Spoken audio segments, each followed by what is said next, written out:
Di bawah langit merah, seorang gadis berlari panik di sebuah gang yang suram. Pria bertopeng dengan senjata tajam mengejarnya, memintanya untuk berhenti. Pria itu terus mengikutinya, sambil menyuruhnya untuk menjadi gadis yang baik. Dengan tatapan licik, penjahat itu bersiap untuk melukai sang gadis dengan senjatanya. Namun, seorang pemuda misterius tiba-tiba muncul untuk melindunginya. Senjata itu mengenai dadanya, membuatnya terhuyung mundur karena benturan. Sadar telah dikelabui, penyerang itu murka dengan campur tangan si pemuda. Meskipun terluka, pahlawan kita menghadapi si jahat tanpa gentar sambil memegang erat senjata itu. Cairan merah pemuda itu mulai menetes, membentuk sebuah genangan. Lalu di benaknya, setetes energi menciptakan riak. Tiba-tiba matanya terbuka, menampakkan iris biru cerah yang penuh kekuatan. Lalu, sang protagonis terbangun dan sadar itu semua hanya mimpi.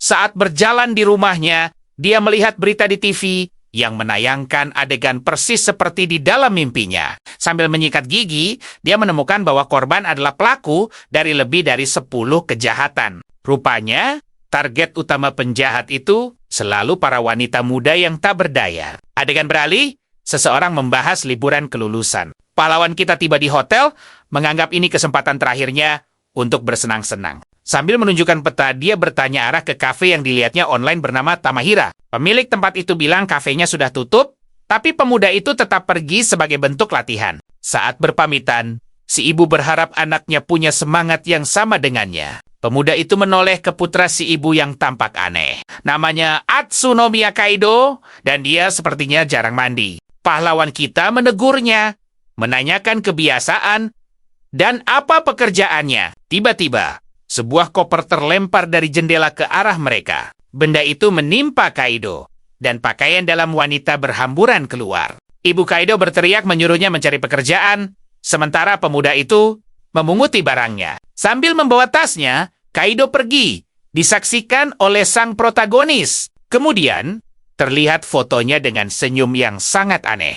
Di saat lain, hujan deras tiba-tiba turun, membasahi segalanya. Di tengah genangan air, Kaido yang babak belur mencoba kabur dari kejaran pahlawan kita. Pemuda itu terlempar keras ke air dan berteriak kesakitan. Dengan putus asa, dia minta tolong, tapi sang protagonis menjambaknya tanpa ampun.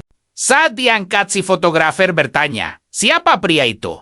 Dan memintanya untuk segera melepaskannya. Dengan ekspresi dingin, pemuda berkerudung itu mengulurkan tangannya dan menjatuhkan pria itu ke tanah. Dia lalu menginjak kepala Kaido agar tidak bisa bangun. Kaido melihat ke dalam kafe, ada sebuah altar dengan foto seorang gadis. Rupanya, dia punya banyak sekali foto gadis itu, dan sering melihatnya di komputernya. Dengan senyum mengerikan, dia mengintip si gadis dari pintu kamarnya. Di sebuah forum online, banyak orang mengomentari foto-foto itu. Ternyata Kaido adalah pemilik forum itu dan menjual kode akses untuk anggota premium. Dengan senyum serakah, dia melihat penghasilannya mencapai 600.000 yen. Dari foto-fotonya, si fotografer merasa menang dan tak terkalahkan. Sambil berlutut, dia dituduh sebagai penyebab kepergian sang gadis. Tanpa ragu, sang protagonis menusukkan suntikan ke leher pria itu. Kaido menyangkalnya, tetapi si pemuda mengaku disewa oleh ibu korban, dan tugasnya sudah selesai. Pemuda itu mundur saat arwah si gadis muncul. Roh itu menatapnya dengan marah, dan petir menyambar-nyambar di sekitarnya. Arwah itu lalu memberikan benda berkilau sebagai bayaran. Sang pemuda menerimanya dan menggenggamnya dengan hati-hati. Dengan ekspresi serius, pemuda itu hanya menyaksikan kejadian itu di tengah hujan. Di belakangnya, terdengar jeritan putus asa si fotografer yang memohon ampun. Sang protagonis tampak terganggu oleh jeritan itu dan menutup telinganya. Setelah semua usai, dia pergi meninggalkan kafe. Sendirian di jalan yang gelap, dia terus berjalan tanpa menoleh. Melihat langit, hujan yang semakin deras membuatnya berbalik. Sambil berdiri di halte, dia menunggu bus datang dengan lampu yang menyorot tajam. Kendaraan itu berhenti tepat di hadapannya, dan pemuda itu pun bersiap untuk naik. Tiba-tiba, seorang pria terlempar dari bus dan menabraknya. Pria itu lari ketakutan, sambil berteriak pintunya terbuka sendiri. Menganggap pria itu aneh, sang protagonis memasuki bus yang kosong dan misterius itu. Pemuda itu sedikit terkejut dengan situasi ganjil di dalam bus. Saat berjalan di lorong, dia sadar bus itu benar-benar kosong tanpa sopir. Tiba-tiba, sebuah suara robotik mengumumkan bus akan berangkat. Dan semua penumpang diminta duduk. Anehnya, tanpa ada yang mengemudi, kendaraan itu mulai melaju dengan sendirinya. Pesan elektronik yang terus berulang membuat suasana makin mencekam. Pemuda itu merasa peringatan ini sangat aneh dan bertanya-tanya apa yang terjadi. Ia menatap penumpang lain.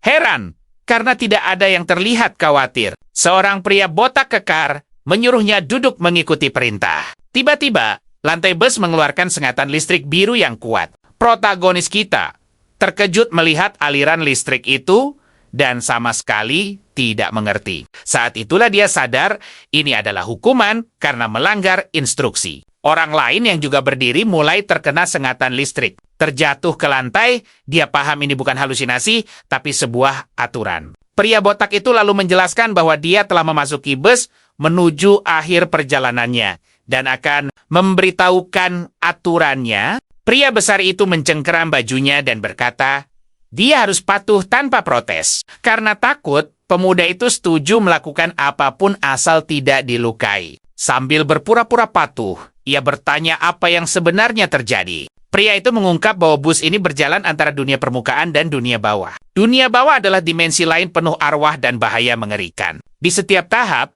mereka harus melawan monster sampai salah satu pihak kalah. Rupanya, semua orang di bus ini melarikan diri dari dosa di dunia permukaan. Pemuda itu berkata dia hanya mahasiswa biasa, tapi si pria botak sepertinya tidak percaya. Penumpang lain memperingatkannya agar tak percaya pria itu, karena tak semua di sana penjahat. Beberapa berandalan mengejek pemuda itu, dan bertaruh dia takkan melewati tahap pertama. Pahlawan kita mendengarkan percakapan mereka dengan raut wajah yang sangat serius. Dia berpikir hanya berurusan dengan para penjahat yang lolos dari hukum dan pantas dihukum. Seorang pria ketakutan berteriak bahwa perhentian berikutnya tiba, dan para monster datang. Sistem mengumumkan perhentian selanjutnya adalah danau bulan, dan semua harus bersiap. Tanpa aba-aba, pria botak itu melayangkan pukulan keras ke wajah penumpang lain. Pria besar itu menyuruh pria yang terjatuh untuk diam karena akan jadi umpan yang bagus. Wanita bertato menarik orang lain dan berkata siapapun yang tak patuh akan jadi umpan. Dengan tatapan tegas, pemuda itu sadar dia harus terlihat berguna untuk bertahan. Gadis itu mengancamnya, menyuruhnya turun atau akan berakhir menjadi santapan monster. Dengan cemas dan keringat dingin, protagonis kita perlahan mendekati pintu bus. Saat melihat keluar, dia terkejut melihat bayangan bercakar tajam di jendela. Pemuda itu melompat mundur, berteriak bahwa dia melihat hantu. Sementara yang lain menatapnya dengan senyum licik. Si botak memperingatkan ini baru awal perjalanan. Rombongan itu turun di tempat yang gelap dan wanita muda itu memegang lengan si protagonis. Dia mengejeknya, bertanya apa dia sudah takut. Dan pemuda itu balik bertanya, kenapa dia mengganggunya. Kesal dengan jawabannya, wanita itu menyerangnya dengan lutut ke perut. Pemuda itu terkena telak serangan si gadis dan merasakan hantaman yang kuat. Terbaring di tanah, dia meminta maaf, sementara wanita muda itu menatapnya dengan marah. Dia heran, karena pemuda itu tidak merasakan apa-apa dan menyuruhnya ikut. Wanita muda itu memperingatkan jika dia tertinggal, riwayatnya pasti akan tamat. Pria botak dan temannya berencana memakai pria yang terikat sebagai umpan monster. Pria yang tergantung itu terluka parah dan sepertinya tak sadarkan diri. Dengan putus asa, pria itu memohon agar dilepaskan karena tak mau berakhir di sana. Dia berteriak punya banyak uang dan bisa memberi mereka sebanyak yang diinginkan sebagai gantinya. Pria besar itu berkata, uang tak berguna di sana, sementara sepasang lansia memperhatikan. Sambil memegang pisau, pahlawan kita ragu haruskah dia menyelamatkan pria itu. Tiba-tiba, sebuah suara menggema di gudang dan semua orang langsung waspada. Pemimpin kelompok berteriak bahwa para monster telah datang dan pasangan lansia itu panik. Dia cepat-cepat melempar paket peledak ke semua orang agar bisa bertahan dari makhluk itu. Pemuda itu memegang peledak dan tak mengerti kenapa si botak punya begitu banyak. Tak lama, segerombolan monster bayangan dengan mata merah menyala muncul di area itu. Salah satu makhluk itu melompat ke arah pria yang tergantung untuk menyantap umpannya. Makhluk itu menunjukkan wajah wanita mengerikan pada pria yang ketakutan. Dengan tatapan benci, monster itu sepertinya mengenali si pria dan berkata sudah menunggunya. Dia menuduhnya telah menghancurkan segalanya dan berkata tidak akan memaafkannya. Cakar makhluk itu mendekati wajah si pria saat dia menjerit kesakitan. Tubuh pria itu tergantung lemas sementara cairan gelap menetes darinya. Makhluk itu memegang wajah si pria saat energi gelap mengalir dari tangannya. Dengan senyum mengerikan, hantu itu menunjukkan gigi tajam dan mata merahnya. Lalu sebagian wajahnya kembali normal, menunjukkan ekspresi sedih dan penuh luka. Di saat-saat terakhirnya, pria itu dengan putus asa berteriak, bukan dia yang melenyapkan mereka. Sang hantu menuduhnya telah merenggut sari kehidupan mereka. Pria itu menyangkal, mengaku hanya mengambil uang, tapi makhluk itu membicarakan hal lain. Hantu itu mengungkap bahwa pria itu mencuri uang kompensasi suaminya, yang membawanya pada nasib tragis. Bagi sang arwah, perbuatannya sama saja seperti merenggut nyawa mereka. Pria itu menjerit tersiksa saat hantu itu mencakarnya dengan kuku tajam. Dengan tatapan penuh dendam, ia berjanji akan mengambil semua milik pria itu sebagai balasan. Tak lama, arwah-arwah lain yang juga menjadi korbannya muncul di belakangnya. Melihat arwah lain, pria itu panik dan makhluk itu berkata, ia juga telah menghancurkan mereka. Sang hantu pun menangis, teringat semua penderitaannya. Dalam kilas balik, terlihat mobil pria itu melaju kencang di jalanan. Di balik kemudi, ia mengabaikan para pendemo yang menuntut uang mereka. Dengan tatapan licik, pria itu tak peduli pada permohonan mereka. Tanpa ragu, ia menginjak pedal gas dalam-dalam, melaju ke arah kerumunan. Mobil itu mengarah pada sekelompok orang yang mencoba menahannya. Para demonstran menuntut keadilan dan kompensasi di depan pabrik. Seorang wanita putus asa memohon sambil menunjukkan surat dokter. Suaminya mengalami luka bakar. Ia menjelaskan rumah sakit butuh biaya. Tapi pria itu sama sekali tak peduli. Mobil itu melesat, membuat wanita itu terjatuh dan kertasnya berhamburan. Beberapa orang menolongnya, sementara si pengemudi kabur begitu saja. Wanita itu tergeletak di jalan, sementara mobil itu menghilang di kejauhan tanpa menolong. Saat di Holland, ia menerima telepon bahwa suaminya meminum obat berlebihan. Wanita itu syok tak percaya saat tahu suaminya telah tiada. Hatinya hancur, ia berlutut dan meratapi nasib buruk yang menimpanya. Sambil menangis pilu, wanita itu menyalahkan pria itu atas semua tragedi hidupnya. Tak sanggup menahan sakit, ia memilih mengakhiri penderitaannya. Kembali ke masa kini, para arwah menyerang pria yang tergantung itu. Sang protagonis mendengar kisah itu dan sadar pria itu memang pantas dihukum. Pria botak itu kesal dan membentak si pemuda, menyuruhnya cepat bertindak. Mereka mulai melemparkan peledak ke arah gerombolan monster. Pasangan preman itu memperingatkan si pemuda agar waspada pada ledakan besar. Para makhluk mengerumuni pria itu dan sang pemimpin memberi isyarat. 3 paket dinamit meluncur ke arah kerumunan arwah. Ledakan dahsyat terjadi, melemparkan semua penumpang jauh dari pusatnya, terbaring di tanah.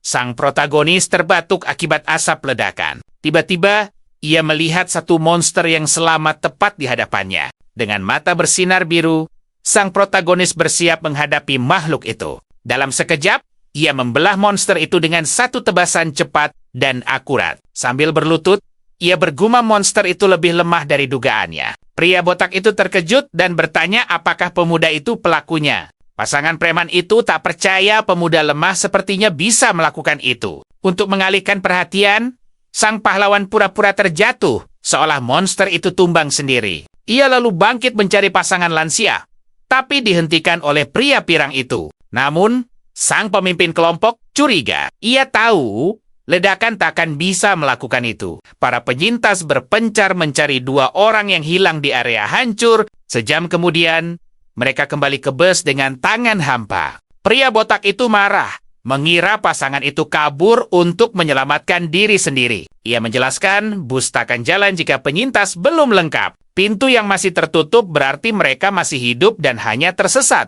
Mereka sadar harus segera menemukan pasangan itu sebelum kehabisan perbekalan. Dengan tidak sabar, sang pemimpin berteriak agar semua berhenti bermalas-malasan dan mulai mencari. Mereka berempat pun pergi mencari pasangan itu di sekitar lokasi. Pria besar itu memanjat tembok untuk mengamati area dan mencari petunjuk. Tiba-tiba, Sebuah suara aneh menarik perhatian si pemuda, membuatnya menoleh. Mendengar suara itu, ia memperingatkan yang lain bahwa monster berikutnya akan datang. Mereka melanjutkan pencarian melewati perkebunan. Pria botak itu mulai jengkel dengan situasi ini. Sang pahlawan merasa tempat itu terlalu tenang, tapi si pirang menyuruhnya waspada. Tiba-tiba, mereka bertemu pria tua yang membawa kapak besar. Gadis berambut pendek merasa terganggu oleh tatapan pria itu dan bertanya apa maunya. Pria tua itu bilang pasangan yang mereka cari datang meminta makanan. Pria botak bertanya apakah nama mereka Heramoto, dan pria tua itu membenarkannya. Sang pemimpin ingin tahu di mana mereka. Dan pria itu menjawab mereka masih di rumahnya. Sepertinya pasangan itu terluka karena diserang oleh sejenis binatang buas. Sang protagonis mengamati keadaan, desa, dan warganya terlihat biasa saja. Rombongan itu mengikuti pria itu di jalan setapak menuju rumahnya. Di dunia aneh ini, pemuda itu merasa normalitas justru hal yang paling mengerikan. Seorang warga menatap si gadis, yang langsung mengancam akan mencungkil matanya. Pria tua itu minta maaf dan menyebut orang itu gila. Saat pria itu kabur, ia menunjukkan jalan ke rumahnya, tempat pasangan yang hilang menunggu. Seorang wanita menyambut mereka dengan senyum, berkata, akhirnya mereka bertemu kembali. Pria pirang merasa pasangan itu tak berbahaya, dan mereka pun bergabung. Si preman mengejek pria tua yang kabur, tapi ia mengaku khawatir. Tuan rumah lalu membawa nampan berisi roti hangat untuk para tamunya. Melihat kecurigaan tamunya, ia menjamin makanannya aman. Pasangan lansia itu makan dengan tenang dan memuji kebaikan warga di sana. Seorang pria gemuk berlari muncul, berteriak senang melihat makanan dan tamu. Anak tuan rumah melahap roti itu. Ayahnya bilang dia kurang pintar. Semua orang mulai mencoba hidangan yang ditawarkan. Rombongan itu makan dengan lahap. Si gadis senang bisa makan sesuatu yang beda. Merasa makanannya aman, sang protagonis pun ikut makan tanpa cemas. Pasangan lansia menyarankan mereka menginap untuk menghindari bahaya malam. Mereka bilang, lebih aman pergi di siang hari untuk menghindari serigala dan beruang. Suara auman beruang mengejutkan semua orang. Pria pirang bertanya pendapat si pahlawan. Pemuda itu bilang lebih baik menginap jika amunisi mereka tak cukup. Di sebuah kamar, sang protagonis tidur di ranjang bawah. Temannya di atas. Di kamar lain, pasangan preman itu menikmati malam mereka berdua di ranjang. Tiba-tiba, bayangan di jendela mengagetkan pasangan itu hingga mereka menjerit. Pria pirang berlari keluar dan mendapati anak pemilik rumah membawa penggaruk. Dengan marah, ia menuduh pemuda itu mengintip kekasihnya dan langsung mengejarnya. Walau dipukuli, pria itu terus memuji kecantikan si gadis, membuat si pirang makin murka. Sang ayah muncul dan mencoba menenangkan suasana, mengajak mereka bicara. Di ruang tamu, tuan rumah meminta si pirang duduk untuk menyelesaikan masalah. Tanpa basa-basi, pria tua itu menawarkan uang untuk membeli kekasihnya. Pasangan itu tersinggung dan si pirang marah karena kelancangan pria itu. Pria tua itu lalu mengancamnya, berkata, kalau dia juga sedang diburu. Dengan penuh amarah, pria pirang itu membanting gelasnya hingga pecah berkeping-keping. Dipenuhi amarah, si pirang bersiap menyerang pria tua itu. Tapi sesuatu terjadi. Sosok bayangan tiba-tiba muncul dan memukul pemuda itu dengan benda berat. Pukulan telak mendarat di kepala si pirang, membuatnya langsung tersungkur.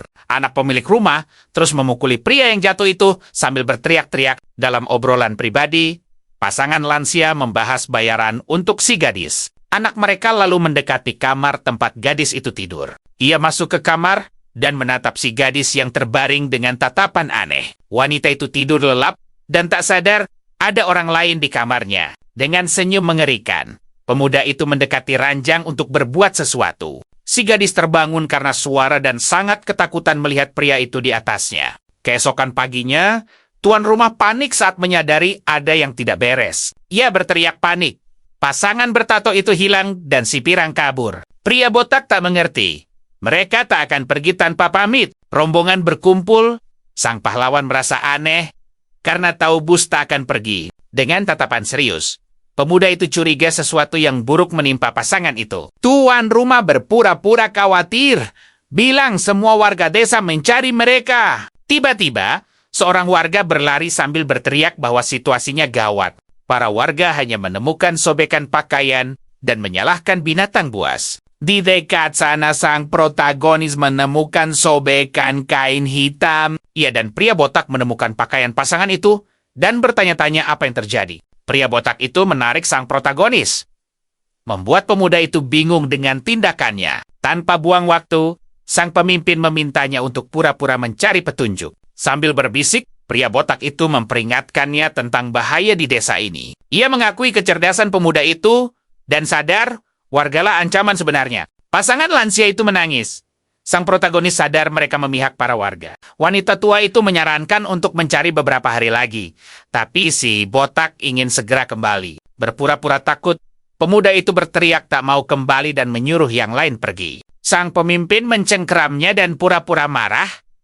Sementara pemuda itu bilang lebih baik tinggal. Pria besar itu lalu membantingnya dan berpura-pura berkelahi untuk menipu yang lain. Ia menginjak dada pemuda itu dan berkata, mereka celaka karena meninggalkan desa. Pasangan tua itu membantunya berdiri, sambil berkata bahwa dunia luar itu sangat kejam. Para warga menyambutnya dengan pesta dan berjanji akan menjaganya dengan baik mulai sekarang. Saat makan malam, pemuda itu pura-pura mabuk, dan pasangan tua itu mengomentari masa mudanya. Tepat tengah malam, pemuda itu bersiap menjalankan rencananya. Berbaring di ranjang, matanya terbuka. Dia bangkit, bertekad untuk mengungkap kebenaran. Matanya bersinar dalam gelap.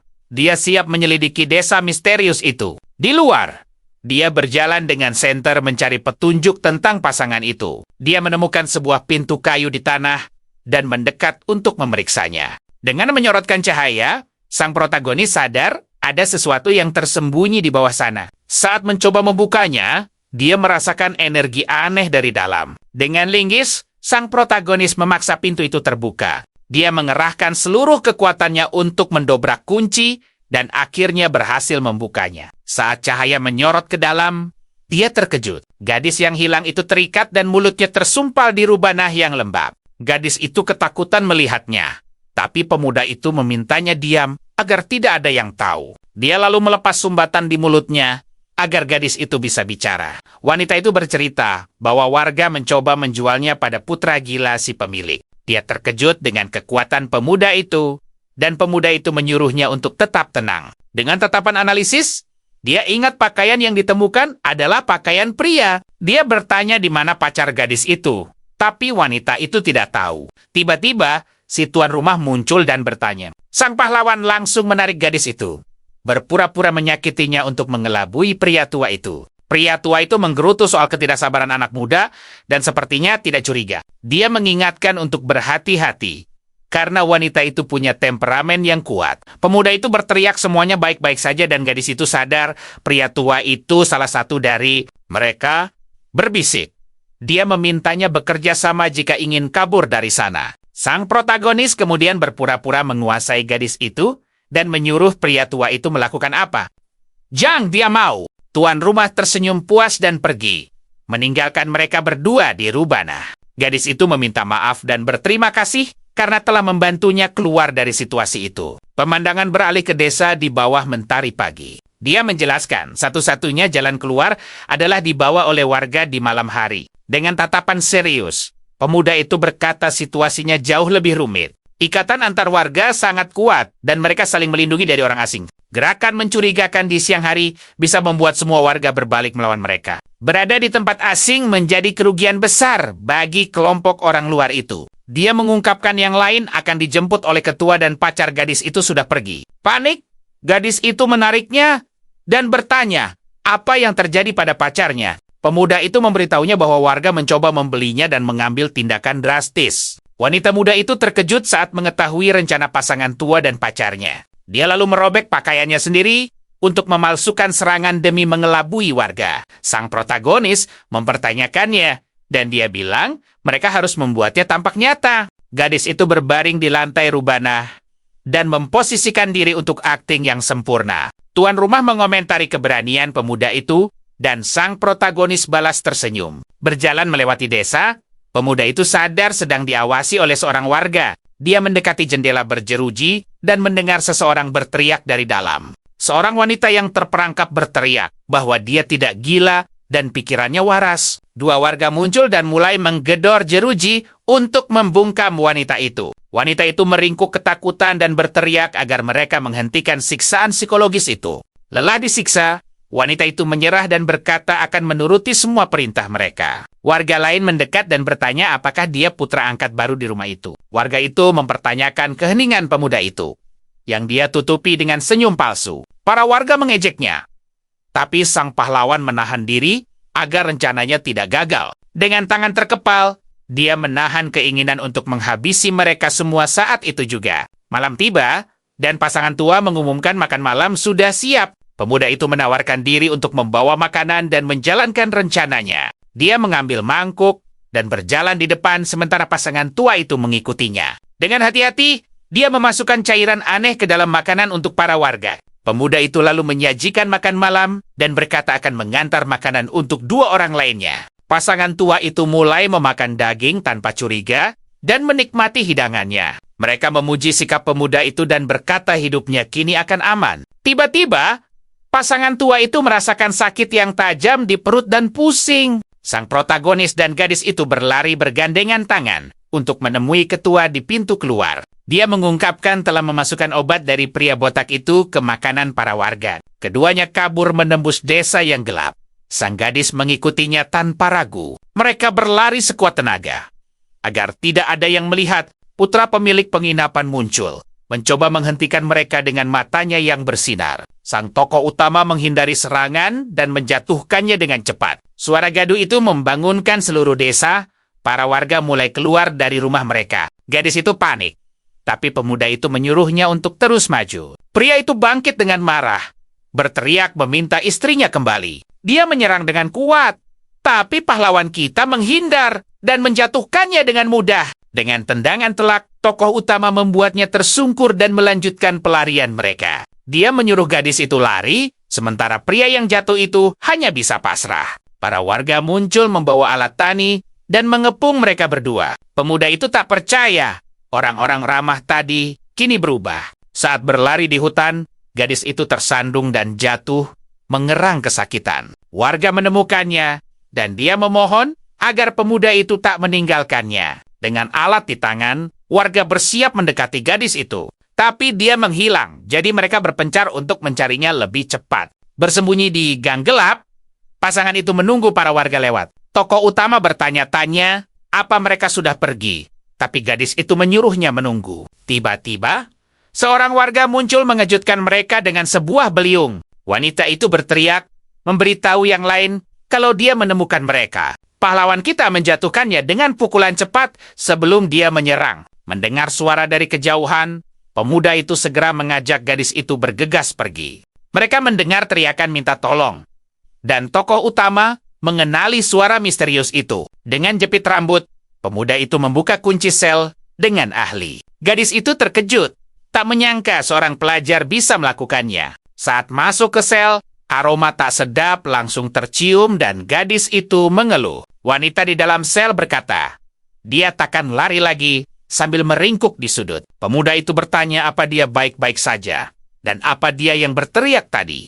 Wanita itu lalu bertanya, apakah pemuda itu juga bukan dari desa aneh ini? Dengan putus asa, dia memperkenalkan diri dan memintanya memberitahu keluarganya. Tokoh utama menenangkannya dan berjanji akan membantunya keluar. Karena putus asa, wanita itu hanya meminta pemantik untuk permintaan terakhirnya. Pemuda itu memberinya pemantik. Lalu dia dan gadis itu pergi meninggalkannya sendiri. Dengan pemantik di tangan, wanita itu menangis, bersiap melakukan tugasnya. Di hutan, pasangan buronan itu bertemu pria botak yang menunggu mereka. Pemimpin kelompok mengeluarkan senjata, siap menghadapi warga. Seorang warga menemukan mereka dan berteriak pada yang lain untuk menangkap si gadis. Pria botak itu memberikan senjata pada si gadis dan menyuruh pemuda itu bersembunyi. Tanpa ragu, gadis itu menembak ke arah warga untuk membuka jalan kabur. Para warga terkejut dengan tembakan itu dan mundur karena takut.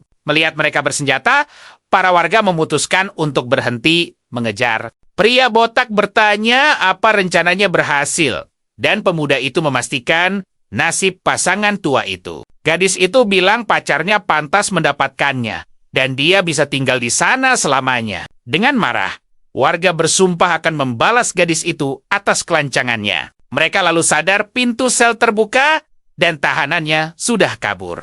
Tiba-tiba, api muncul di salah satu rumah dan menyebar dengan cepat. Para warga panik dan bergegas memadamkan api sebelum desa terbakar habis. Terkepung api. Mereka berteriak minta tolong saat api melahap segalanya. Salah seorang pria dilalap api dan memohon agar yang lain tidak mendekat. Wanita yang dipenjara itu tersenyum puas, menyaksikan semuanya sebagai balas dendam. Pasangan tua yang memakan makanan beracun itu terbaring kesakitan. Wanita itu lalu bangkit dan berjalan ke arah api untuk tindakan terakhirnya. Di dalam, pasangan tua itu minta tolong, tapi api menghalangi pintu keluar. Api menjalar cepat, menghancurkan seisi rumah. Langit-langit runtuh menimpa pasangan tua yang berteriak putus asa tanpa bisa lari. Jiwa pasangan tua itu meninggalkan raga mereka dan melayang keluar dari rumah terbakar. Arwah itu terbang menuju bus tempat yang lain menunggu. Jiwa mereka masuk ke bus, dan sang tokoh utama menyaksikannya dari jendela. Di layar dalam bus, terlihat bahwa pasangan tua itu tak selamat dari api. Dalam sebuah rekaman, terungkap bahwa pasangan tua itu menjual para wanita. Pahlawan kita sadar bahwa manusia bisa lebih menakutkan dari hantu. Layar menunjukkan skor mereka.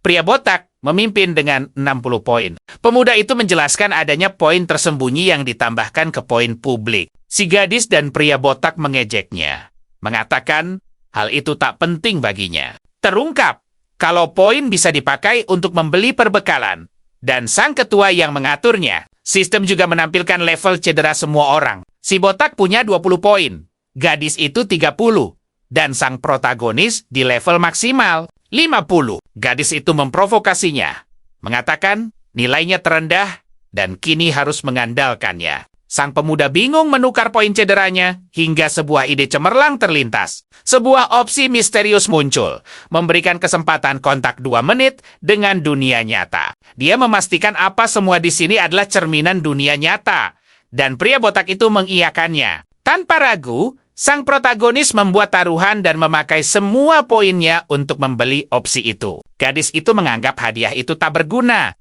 Si botak juga yakin bantuan dari luar mustahil. Tapi pemuda itu punya tujuan lain, menghubungi orang tua Makoida. Sistem mulai menyambungkan telepon. 2 orang lainnya menatap dengan penuh rasa ingin tahu. Saat panggilan terjawab, ia mengaku sebagai teman MOU demi mendapat kepercayaan mereka. Terungkap bahwa MOU hilang 10 tahun lalu, dan ia pun meminta bicara dengannya. Wanita itu memegang pemantik api. Kembali teringat janji pada dirinya di masa lalu. Dalam kilas balik, ia teringat insiden api yang ia timbulkan. Sang pemuda berkata, karena lokasi terpencil, tak ada yang bisa menyelamatkan diri dari kobaran api itu. Ia mengungkapkan bahwa desa itu melakukan jual beli pelajar dengan harga sangat murah. Sang pahlawan bertanya-tanya, apa Mako menyulut api demi balas dendam? Dengan tatapan sendu, ia menjelaskan Mako pun tak luput dari insiden yang ia sebabkan. Dia lalu menyampaikan pesan terakhir Mako, bahwa ia menyayangi mereka dan ingin kembali menjadi putri mereka. Sebuah foto menampilkan Mako yang ceria bersama orang tuanya, merayakan pencapaian di sekolah. Dia ilmuwan cerdas dengan bakat hebat di laboratorium. Wanita itu pun putus asa, menyadari dirinya telah dijebak dan takdirnya sudah ditentukan. Layar di dalam bus mulai menghitung mundur, menandakan babak permainan berikutnya akan segera dimulai. Sang protagonis cemas, berapa lama lagi ini akan berlanjut di dunia nyata. Gadis itu lalu memberitahunya kalau poinnya disita dan sekarang tersisa sangat sedikit. Sambil mengepalkan tangan, ia marah pada ketidakadilan dan sistem permainan yang aneh ini. Dia mempertanyakan rasa simpati yang lain. Tapi gadis itu langsung memarahinya dengan kesal. Gadis itu menyuruhnya tutup mulut. Pria botak pun turun tangan sebelum mereka mulai berkelahi. Ia membela pemuda itu, mengatakan kecerdasannya menyelamatkan mereka di babak sebelumnya. Si botak menasihati agar mereka menyimpan tenaga untuk tantangan berikutnya. Ketiganya pun bersiap di dalam bus, menantikan tantangan baru yang sudah di depan mata. Dengan poin publik, sang ketua membeli senjata dan perlengkapan dasar. Lalu gadis itu menawarkan makanan yang ia beli menggunakan poin pribadinya. Sambil tersenyum menggoda, ia menyebutnya siswa teladan dan menyodorinya sebuah stroberi. Pemuda itu merasa terganggu dan bertanya apa gadis itu punya masalah dengan anak kuliahan. Jawaban itu membuat gadis itu naik pitam dan mengancam akan memberinya pelajaran sekali lagi. Tiba-tiba bus berhenti mendadak, membuat gadis itu hampir terjatuh. Dari jendela, terlihat mereka telah tiba di sebuah sekolah menengah bernama Zika. Papan nama sekolah bersinar terang, dengan tulisan SMA Saika yang terlihat sangat jelas. Ketiganya turun dan mengamati lingkungan baru itu dengan waspada. Si botak memberitahu bahwa masing-masing punya tas berisi senjata dan perlengkapan dasar. Melihat seseorang datang, sang ketua memerintahkan semuanya untuk bersiap siaga. Seorang pria berjas menghampiri dan bertanya kenapa mereka ada di luar jam pelajaran. Mereka pun bingung dengan pertanyaan pria misterius itu. Pria itu berteriak marah, menuntut jawaban kenapa mereka tidak berada di dalam kelas. Ketiganya hanya terdiam. Pria itu pun mendekat untuk menegur mereka. Dia menjewer telinga si protagonis, mengomel soal pakaiannya yang bukan seragam. Si botak mencoba ikut campur, tapi disuruh diam dan membawa si gadis. Mereka pun mengikuti pria itu melewati halaman sekolah menuju ruang kelas. Di kelas, mereka bertiga diperkenalkan di hadapan siswa lain. Gadis itu berbisik pada si pemuda untuk waspada, karena penampilan bisa saja menipu. Si botak menunjuk ke beberapa kursi kosong dan bertanya, apa mereka boleh duduk di sana? Ketiganya duduk sambil mengamati siswa lain dengan curiga. Saat membuka buku, mereka sadar isinya hanya buku pelajaran sekolah biasa. Gadis itu pun duduk di mejanya, lalu membuka buku untuk memeriksa isinya. Betapa terkejutnya dia. Buku itu penuh dengan tulisan-tulisan aneh berwarna merah. Tulisan mengerikan itu seakan melompat dari halaman. Wajahnya pucat pasi dan berkeringat dingin. Dia tidak percaya dengan apa yang ia lihat. Pemandangan beralih ke sekolah di malam hari. Pemuda itu berkata sepertinya tatapan itu mengincarnya, membuat si gadis memohon pertolongan. Dia mencoba meyakinkan si pemuda agar tidak menjadikannya umpan dan menawarkan diri untuk melawan. Dengan tatapan serius, gadis itu bersiap menghadapi nasibnya. Tapi si botak menyuruhnya berjuang sendiri, membuatnya semakin putus asa. Gadis itu menyangkal semua tuduhan, tapi pemuda itu terus mendesaknya untuk mengaku. Dalam keputusasaan, ia memohon bantuan sang ketua, tapi yang ia dapat hanyalah jawaban dingin. Gadis itu lalu mencengkeram ke meja pria botak, memohon belas kasihan. Pemuda itu membujuknya agar berkata jujur, sehingga mereka bisa membantunya keluar. Ia terus menekannya, mempertanyakan kenapa hanya buku catatannya yang punya tulisan itu. Sambil bersimpuh, gadis itu tetap menyangkal, sementara si pemuda menuduhnya tanpa henti. Dengan wajah penuh amarah, gadis itu berteriak kencang bahwa semua ini bukanlah kesalahannya. Adegan beralih, memperlihatkan sang gadis berjalan sendirian, melintasi halaman sekolah. Ia mengamati siswa lain, merasa terasing, dan diawasi oleh semua orang. Gadis itu berpikir, tak mungkin ia jadi sasaran, karena mereka semua satu sekolah. Tiba-tiba, seseorang menarik bahunya, membuatnya terkejut dengan sapaan tak terduga itu. Seorang teman sekelas mengajaknya berkumpul malam nanti untuk saling bercerita kisah hantu. Rupanya, itu acara mingguan setiap hari Rabu di sekolah. Gadis-gadis lain mengerumuninya, menawarinya camilan dan jus untuk bergabung. Malam pun tiba. Lampu-lampu asrama menyala, menciptakan suasana yang sedikit mencekam. Di dalam kamar, para gadis bersiap untuk malam cerita horor. Berbaring di ranjangnya, ia hanya memperhatikan dan memutuskan tak ikut serta dalam acara itu. Ia beralasan sedang tak enak badan dan lebih memilih tidur lebih awal untuk istirahat. Salah satu temannya memaksa, memintanya mendengar satu cerita saja sebelum tidur. Lalu, seorang gadis mulai berkisah tentang hantu yang menghantui koridor. Ia mengungkap bahwa arwah gadis itu punya luka sayatan dan kembali sebagai hantu pendendam. Salah satu pendengar ketakutan dan bertanya siapa pelaku perundungan itu. Gadis yang berbaring di ranjang pun terkejut, sadar cerita itu tentang dirinya. Dengan mata terbelalak ngeri, ia kembali teringat memori hari yang mengerikan itu. Dalam kilas balik, gadis itu terlihat meringkuk di lantai dikelilingi yang lain. Para perundung mengejek dan merendahkannya dengan komentar jahat dan kejam.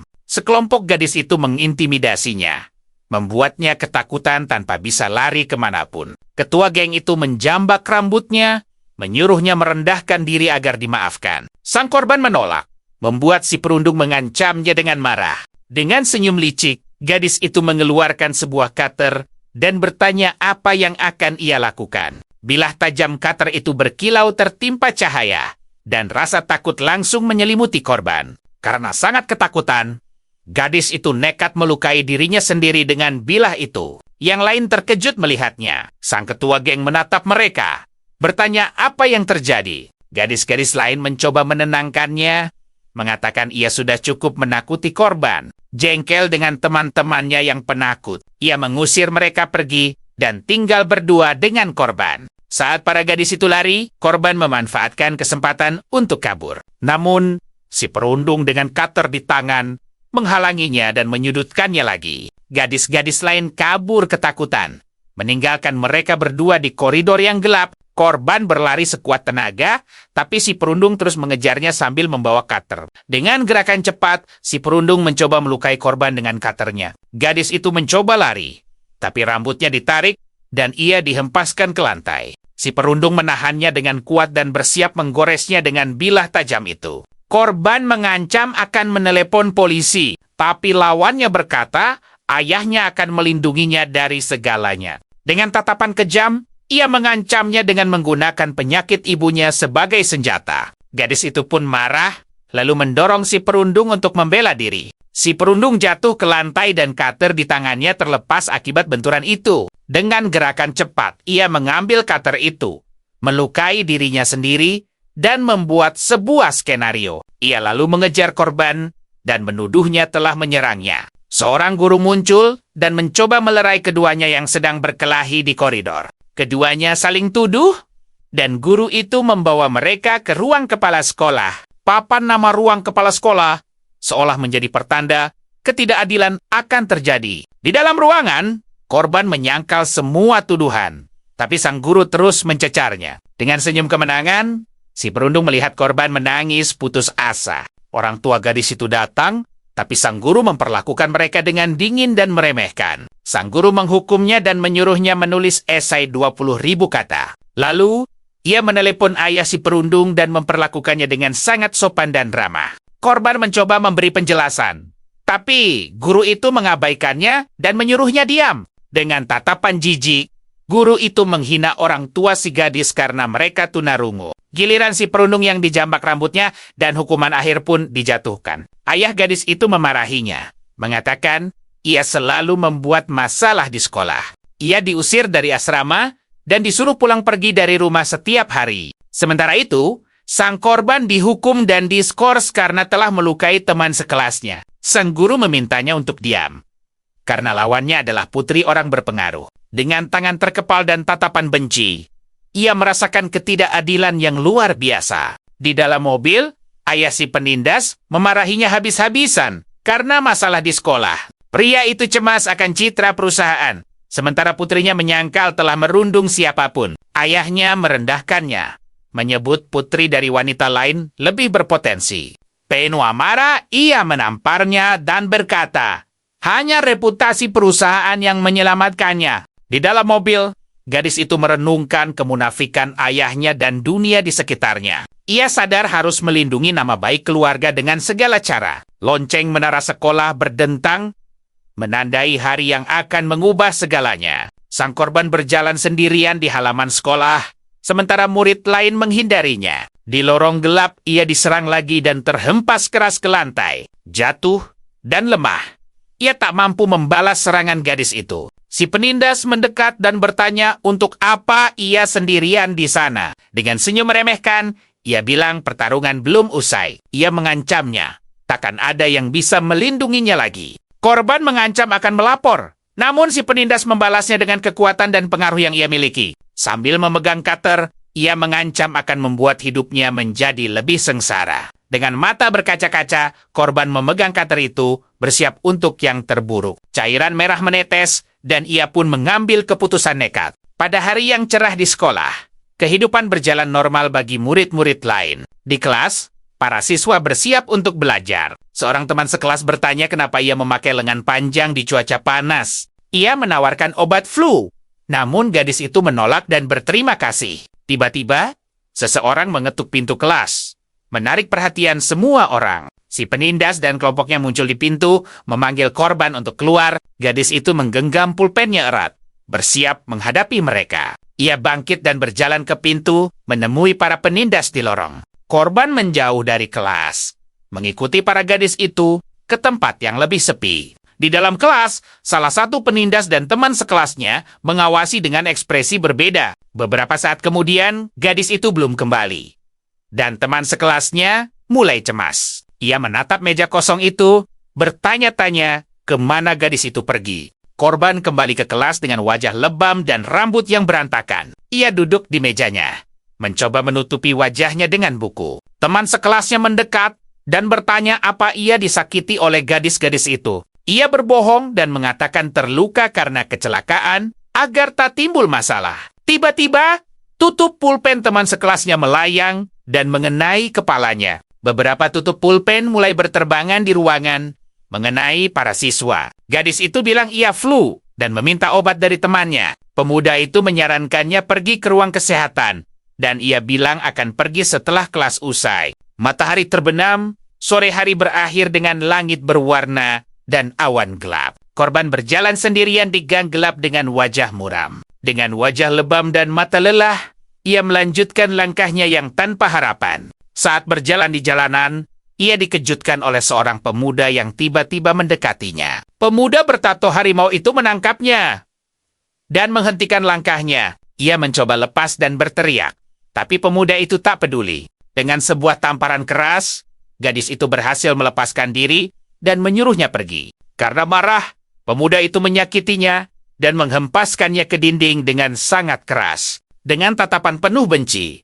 penyerang itu bersiap menghampiri gadis yang tak berdaya. Teman sekelasnya muncul dan meninju wajah penyerang itu untuk membelanya. Si preman mengancamnya, tapi ia tak gentar dan dengan berani menghadapinya. Teman sekelasnya membantunya berdiri dan menasihatinya untuk melawan jika diusik lagi. Si penindas perempuan muncul, menatap mereka dengan hina. Ia memprovokasi pemuda itu, mengatakan si korban telah berganti kekasih. Dengan senyum penuh dendam, ia berjanji akan membalas mereka berdua menggunakan peraturan sekolah. Teman sekelasnya merawat luka gadis itu dan menenangkannya dengan kebaikannya. Si penindas melaporkan mereka pada guru, menuduh korban punya pacar. Guru menyayangkan nilai gadis itu yang turun dan memutuskan mengeluarkan teman sekelasnya. Guru itu berkata ada bukti foto dan korban merasa putus asa atas ketidakadilan ini. Ia berlari keluar ruangan, menyalahkan diri sendiri karena tak bisa melindungi temannya. Di halaman sekolah, para murid sedang mengobrol dan berencana bolos. Tiba-tiba, sebuah teriakan menggema di seluruh sekolah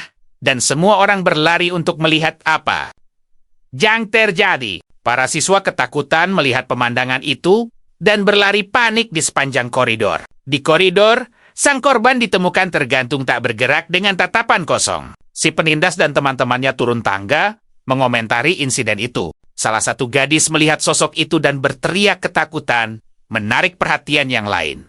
Model, si perundung berbalik dan terkejut melihat sosok temannya tergantung. Wajah pucat pasi itu terus membayanginya, membuatnya tak bisa berkata-kata. Kembali ke masa kini, gadis itu menyangkal perbuatannya dan meringkuk di ranjangnya dengan ketakutan. Dia menyalahkan semua orang atas kepergian temannya dan menolak kenyataan pahit itu. Tiba-tiba, arwah korban muncul di kamar, mengejutkannya dengan kehadiran yang mengerikan. Dengan wajah menyeramkan, arwah itu menatapnya tajam, membuatnya terpaku dalam ketakutan. Gadis itu menjerit histeris saat arwah itu mengejarnya dengan kuku tajam. Sosok itu lalu lenyap, dan ia sadar semua ini hanyalah lelucon. Gadis-gadis lain menertawakannya, mengakui itu hanya lelucon seram. Mereka mengejek ketakutannya dan terhibur melihat reaksi berlebihannya. Dengan amarah yang meluap, gadis itu mengusir mereka pergi sambil memberikan isyarat kasar. Keesokan harinya, si perundung menatap gadis-gadis lain itu dengan pandangan penuh kebencian. Gadis itu naik ke ranjang tingkat, sementara yang lain melihatnya dengan heran. Dari jendela, teman-temannya berkomentar, dia sudah tidak waras karena lelucon itu. Tiba-tiba, gadis itu menjatuhkan dirinya dari atas gedung, meluncur deras ke bawah. Dengan panik, gadis itu berlari menyusuri lorong, bingung dengan apa yang sedang terjadi. Di toilet, ia menatap cermin, mencoba tenang untuk memahami situasi. Sebuah bayangan bermata merah muncul di pantulan cermin, membuatnya sangat ketakutan. Dia sadar bahwa fase ini adalah tentang Nanis dan bersiap menghadapi hal terburuk. Gadis itu meyakinkan diri semuanya akan baik-baik saja dan berencana bicara pada ketua. Sebuah suara aneh menarik perhatiannya, membuatnya menoleh mencari sumbernya. Tangan arwah korban itu menggenggam sebuah pisau cutter, membuatnya kaku karena ketakutan. Arwah itu mengejarnya dan membantingnya ke lantai dengan kekuatan gaib yang mengerikan. Dia mencoba merangkak kabur, tapi arwah itu terus mengejarnya di lorong gelap. Suara langkah kaki menggema, dan rasa takut pun menyelimuti dirinya. Gadis itu bersembunyi di sudut, mencoba melindungi diri dari kejaran sosok mengerikan itu. Meringkuk di lantai, ia memeluk lututnya dengan gemetar. Ia menutupi kepalanya, menunggu dengan ngeri apa yang akan dilakukan arwah itu. Tiba-tiba, gadis itu ditarik oleh kekuatan tak kasat mata dan berteriak putus asa. Para gadis yang mengerjainya muncul dan menemukannya tergeletak di lantai lorong. Mereka mengelilinginya, menatap bingung karena tak mengerti apa yang terjadi. Dengan mata terbelalak ketakutan, dia menatap sesuatu yang hanya bisa dilihat olehnya. Teman-temannya berubah jadi monster bermata merah dengan senyum mengerikan. Gadis itu pingsan ketakutan, jatuh ke lantai dengan wajah pucat pasi. Dia terbangun di tempat tidurnya dan menyadari semuanya hanyalah mimpi yang mengerikan. Saat melihat tangannya, ada beberapa luka sayat dan rasa sakitnya terasa nyata. Dalam ingatan, ayahnya memukul dan menghinanya karena penampilannya. Di lintasan, lari sekolah. Para siswa berolahraga di bawah mentari pagi. Ayahnya menanyai luka di wajahnya dan menuduhnya telah mempermalukan keluarga. Sang ayah memutuskan ia harus pulang dan melarangnya untuk lanjut bersekolah. Kesal karena ia membangkang, ayahnya mencengkeram leher dan mengancamnya. Di depan semua orang, sang ayah menyeret lengannya dan membawanya pergi dari sekolah. Pria botak dan si protagonis berjalan melintasi halaman dengan seragam sekolah. Dengan tatapan tegas, sang ketua bertanya, apakah pemuda itu sudah menemukan lokasinya? Keduanya mengikuti seorang pelayan menuju mansion mewah. Si pemuda terkesan, tapi pria botak mengingatkan kalau semua ini hanyalah ilusi. Mereka mengikuti si pelayan melewati taman dan bersiap menghadapi apapun yang menanti. Seorang gadis menggedor jendela kaca, memohon pertolongan dengan wajah penuh luka lebam. Dia memukul kaca itu sekuat tenaga dan berteriak putus asa meminta tolong. Tiba-tiba, sebuah tangan menariknya dari belakang, masuk ke dalam mansion. Dengan mata terbelalak ngeri, dia menatap penyerangnya dengan penuh rasa ketakutan. Keduanya mengamati kejadian itu, dan sadar tempat ini diciptakan di sekelilingnya. Si pemuda bertanya-tanya, apakah ayah gadis itu hidup seperti ini di dunia nyata? Si pelayan mempersilakan mereka masuk dan menunggu pemilik rumah. Ayah gadis itu muncul, dan si protagonis memperkenalkan diri sebagai teman sekelasnya. Dia memuji si pria botak, mengatakan kalau dia siswa paling atletis di angkatan mereka. Dengan tatapan curiga, pria itu menerima pujian tersebut sambil mengamati kedua pemuda itu. Mansion megah itu tampak menonjol dengan arsitekturnya yang mewah. Si pahlawan melihat tatapan merendahkan pria itu dan mengerti keputusasaannya untuk memiliki keluarga. Dengan tatapan dingin, dia berkata pria itu membuat pilihannya sendiri dan tak pantas dikasihani. Keduanya berjalan melewati taman sambil merencanakan tahap misi mereka selanjutnya. Si pria botak memastikan target ada di dalam dan memutuskan untuk bertindak malam ini. Si pemuda mengawasi jendela, bersiap menerima perintah dari ketua. Malam pun tiba, dan mansion itu mulai bercahaya oleh lampu-lampu di setiap ruangan. Sang ketua menyelinap melewati taman, bersiap untuk memasuki mansion. Sambil berbaring, si pemuda mengeluh dan pria botak memarahinya karena kurang serius. Keduanya mendekati mansion, bersiap menyusup tanpa suara. Pria botak itu memberikan peluit pada pemuda itu, menyuruhnya dipakai jika ada masalah. Sang pahlawan sadar, pemimpinnya adalah seorang profesional berpengalaman.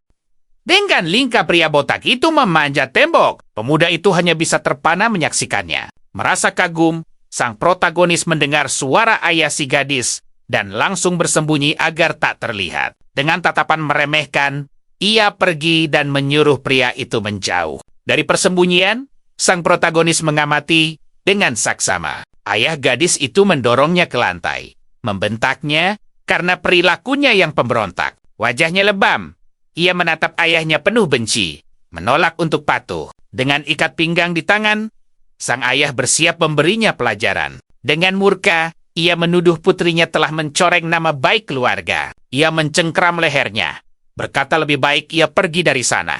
Gadis itu meronta, tapi cengkramannya mengerat, membuatnya sulit bernapas. Sebuah vas jatuh ke lantai, pecah berkeping-keping akibat benturan yang keras. Kakak dan ibu tirinya muncul, memintanya berhenti menyakiti gadis itu. Suara pecahan vas menggema di seluruh mansion mewah itu. Kakaknya berlari menolong, bertanya apa ia baik-baik saja setelah kejadian itu. Gadis itu menepisnya, berteriak marah agar tangannya dilepaskan. Keluarga itu malah mengkhawatirkan sang kakak, dan ayahnya mengambil kotak P3K dengan wajah lebam dan mata penuh kebencian. Ia hanya diam mengamati pemandangan itu. Ayahnya memarahinya karena tidak berterima kasih pada kakaknya yang telah membelanya. Ia merasa gagal membandingkan diri dengan kakaknya yang sempurna. Ibu tirinya menuduhnya sebagai sumber masalah sejak datang ke rumah itu. Sambil berlutut di lantai, ia merenungi hidupnya dan semua luka yang disebabkan ayahnya. Sang kakak melapor pada ibunya, mengatakan hal buruk terjadi dan meminta bantuan. Ibu tirinya menenangkannya, menyuruhnya tak usah peduli masalah orang lain. Sang protagonis akhirnya paham obsesi dan alasan sikap gadis itu. Ia mendengar suara dan berbalik. Sosok ayah gadis itu jatuh terkulai ke lantai, sementara si gadis tertawa mengerikan. Dengan mata penuh kebencian, ia merayakan kejatuhan ayahnya dengan sebuah senyuman. Gadis itu berlari keluar mansion, seolah kesurupan dan gembira. Pemuda itu mencoba mengejarnya, memintanya sadar, tapi tak digubris. Ia meniup peluit untuk menarik perhatian sang pemimpin dan memberitahu situasinya. Pria botak itu bangkit, dan pemuda itu memperingatkan kalau si gadis sudah lepas kendali. Gadis itu terperosok ke rawa dan berjuang di permukaan. Sang pemimpin memberinya dua pilihan, kembali atau hadapi takdirmu di sana. Terjebak di rawa, gadis itu berteriak minta tolong, memohon untuk keluar dari tempat itu. Sang protagonis ketakutan dan tak mengerti apa yang terjadi. Pria botak itu berteriak, tanahnya ambles, dan mereka harus segera pergi. Ia menjelaskan ini cairan non-Newtonian, jadi mereka harus bergerak perlahan. Pemuda itu teringat materi kuliahnya dan tahu cara keluar. Keduanya merebahkan diri dan merangkak pelan untuk lepas dari pasir hisap. Pria botak itu berhasil mencapai tempat aman dan berpegangan agar tidak tenggelam. Ia berteriak agar pemuda itu merangkak pelan ke arahnya. Tangan-tangan hantu menarik si gadis ke dalam rawa, membuatnya panik. Terjebak, ia memohon pertolongan, tapi tak ada yang bisa menyelamatkannya. Keduanya melihat gadis itu tenggelam. Pria botak itu bilang, "Itu akhir yang pantas." Sebuah tangan hantu muncul dari rawa, berkata bahwa sekarang mereka akan bersama. Gadis itu ditelan rawa. Tangan-tangan hantu menariknya ke dasar. Ia perlahan tenggelam, wajahnya lenyap ditelan lumpur gelap. Keduanya berlari menuju bus sebelum dimensi itu hancur menimpa mereka. Pria botak itu menjelaskan, kehancuran dimulai saat keinginan makhluk itu terpenuhi. Dengan tangan terkepal, pemuda itu berlari sekuat tenaga. Bus terlihat di kejauhan. Keduanya bergegas agar bisa mencapainya tepat waktu. Tanah berubah jadi rawa dan pemuda itu tak sengaja menginjak lumpur. Pria botak itu membantunya. Lalu mereka lanjut berlari mati-matian. Pemuda itu minta maaf atas kesalahannya.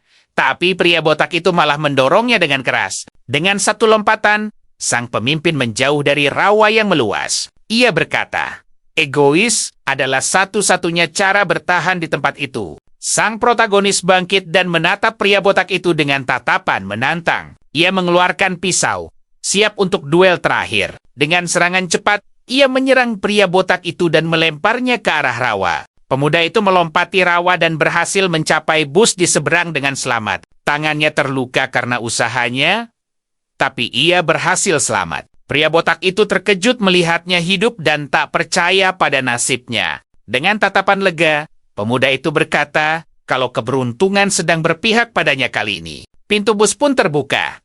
Keduanya melangkah masuk menuju tahap perjalanan berikutnya. Pemuda itu menganggap fase terakhir mudah, tapi si botak menegaskan bertahan hidup adalah yang utama. Sang pemimpin memperingatkan nilai persediaan akan terasa setelah beberapa fase terlewati. Sang protagonis menatap lengannya.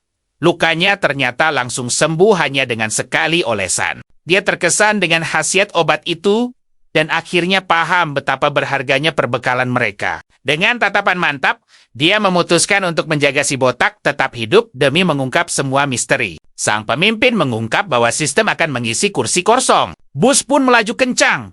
Bannya berputar cepat di jalanan yang gelap dan penuh teka-teki. Seorang penumpang baru naik, dan si botak langsung mengenalinya sebagai pendatang baru. Pemuda itu bertanya-tanya kapan mereka kembali, dan adakah cara kabur. Dia sadar ini jebakan, dan dalang permainan ini jauh lebih cerdik. Sambil melipat tangan, dia bertekad untuk terus mengumpulkan informasi demi bisa bertahan. 3 penumpang baru naik dan si botak menghampiri mereka. Dia menyambut mereka di bus neraka dan meminta mereka menyebutkan nama. Para pendatang baru itu kaget dengan sambutan tersebut dan mengira si botak orang gila. Mereka memperkenalkan diri, salah satunya mengeluh karena harus berjalan jauh ke halte. Si botak tak acuh dan menyuruh mereka duduk di belakang dengan tatapan meremehkan. Salah satu dari mereka menolak ikut dan mencoba turun dari bus. Sang pemimpin memperingatkan agar tidak melakukannya, atau dia akan memicu hukuman. Pria itu panik,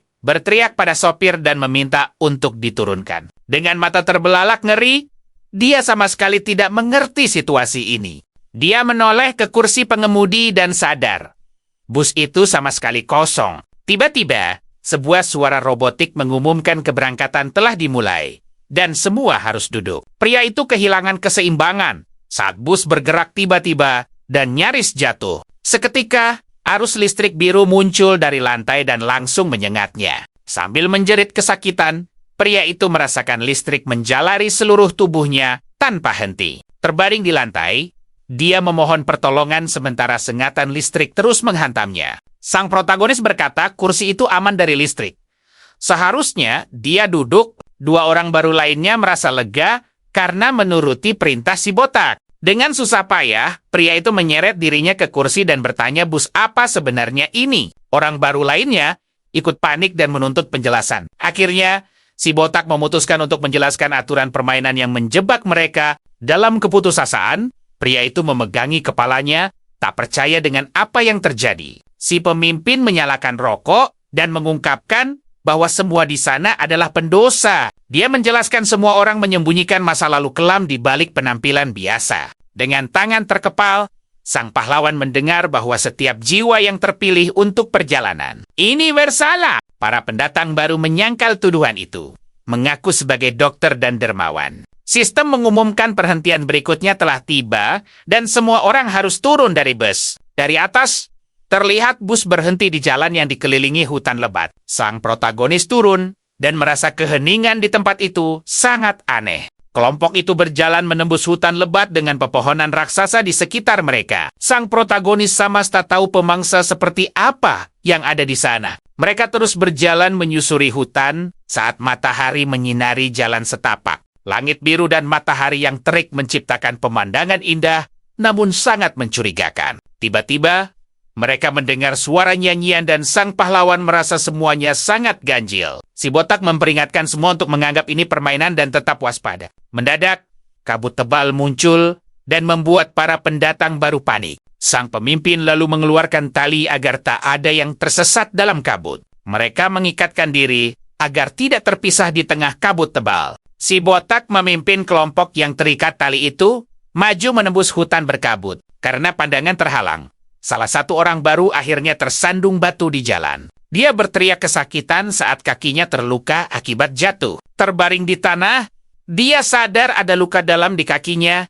dan meminta tolong. Sang pahlawan lalu mengeluarkan obat dan pria yang terluka itu bertanya, "Benda apa itu?" Pemuda itu mengungkapkan bahwa di dunia ini ada obat-obatan ajaib sambil mengobati lukanya. Yang mengejutkan, lukanya langsung menutup dan yang lain tak bisa mempercayainya. Setelah pria itu sembuh, mereka kembali menyusuri jalan setapak di hutan misterius. Tak sabar, sang pemimpin berteriak menyuruh pria itu bergegas dan terus berjalan. Setelah beberapa saat, mereka istirahat untuk makan dan memulihkan tenaga. Para pendatang baru mulai mengeluh lelah dan bertanya-tanya seberapa jauh lagi perjalanan mereka. Tiba-tiba, salah satu pria menjerit dan ditarik mundur dengan kuat oleh sesuatu yang tak terlihat. Dengan mata memutih, dia melihat sebuah tangan mirip ranting mencengkeram dan menyeretnya. Terbaring di tanah, dia menunjuk ke belakang dengan ngeri. Berteriak histeris karena melihat hantu di hutan. Temannya langsung membentak,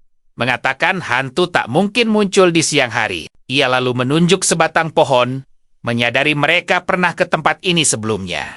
Seketika sang protagonis sadar, mereka hanya berputar-putar di tempat yang sama selama ini. Pria botak itu berkata, situasi ini gawat dan mereka harus membuat jejak sebagai penunjuk jalan. Tanpa pikir panjang, sang pemimpin merampas jaket salah satu dari mereka untuk dijadikan penanda. Pria itu mengeluh, menyebut jaketnya sangat mahal, dan menganggap pria botak itu sudah tidak waras. Pria besar itu langsung menjatuhkannya dan bertanya apa nyawanya lebih murah dari sebuah jaket. Sambil memegang kain itu, ia menyatakan akan memakai pakaian mereka sebagai penanda. Sang pahlawan bergumam, pria itu lebih peduli pada pakaiannya daripada keselamatannya sendiri. Pemuda itu pun mengikat sobekan kain ke dahan untuk menandai jejak pertama. Pria lainnya melakukan hal serupa, mengikat kain lain di pohon terdekat. Tak lama kemudian, para pemula mengeluhkan rasa lelah dan udara hutan yang sangat pengap. Pria botak itu menggeledah ranselnya,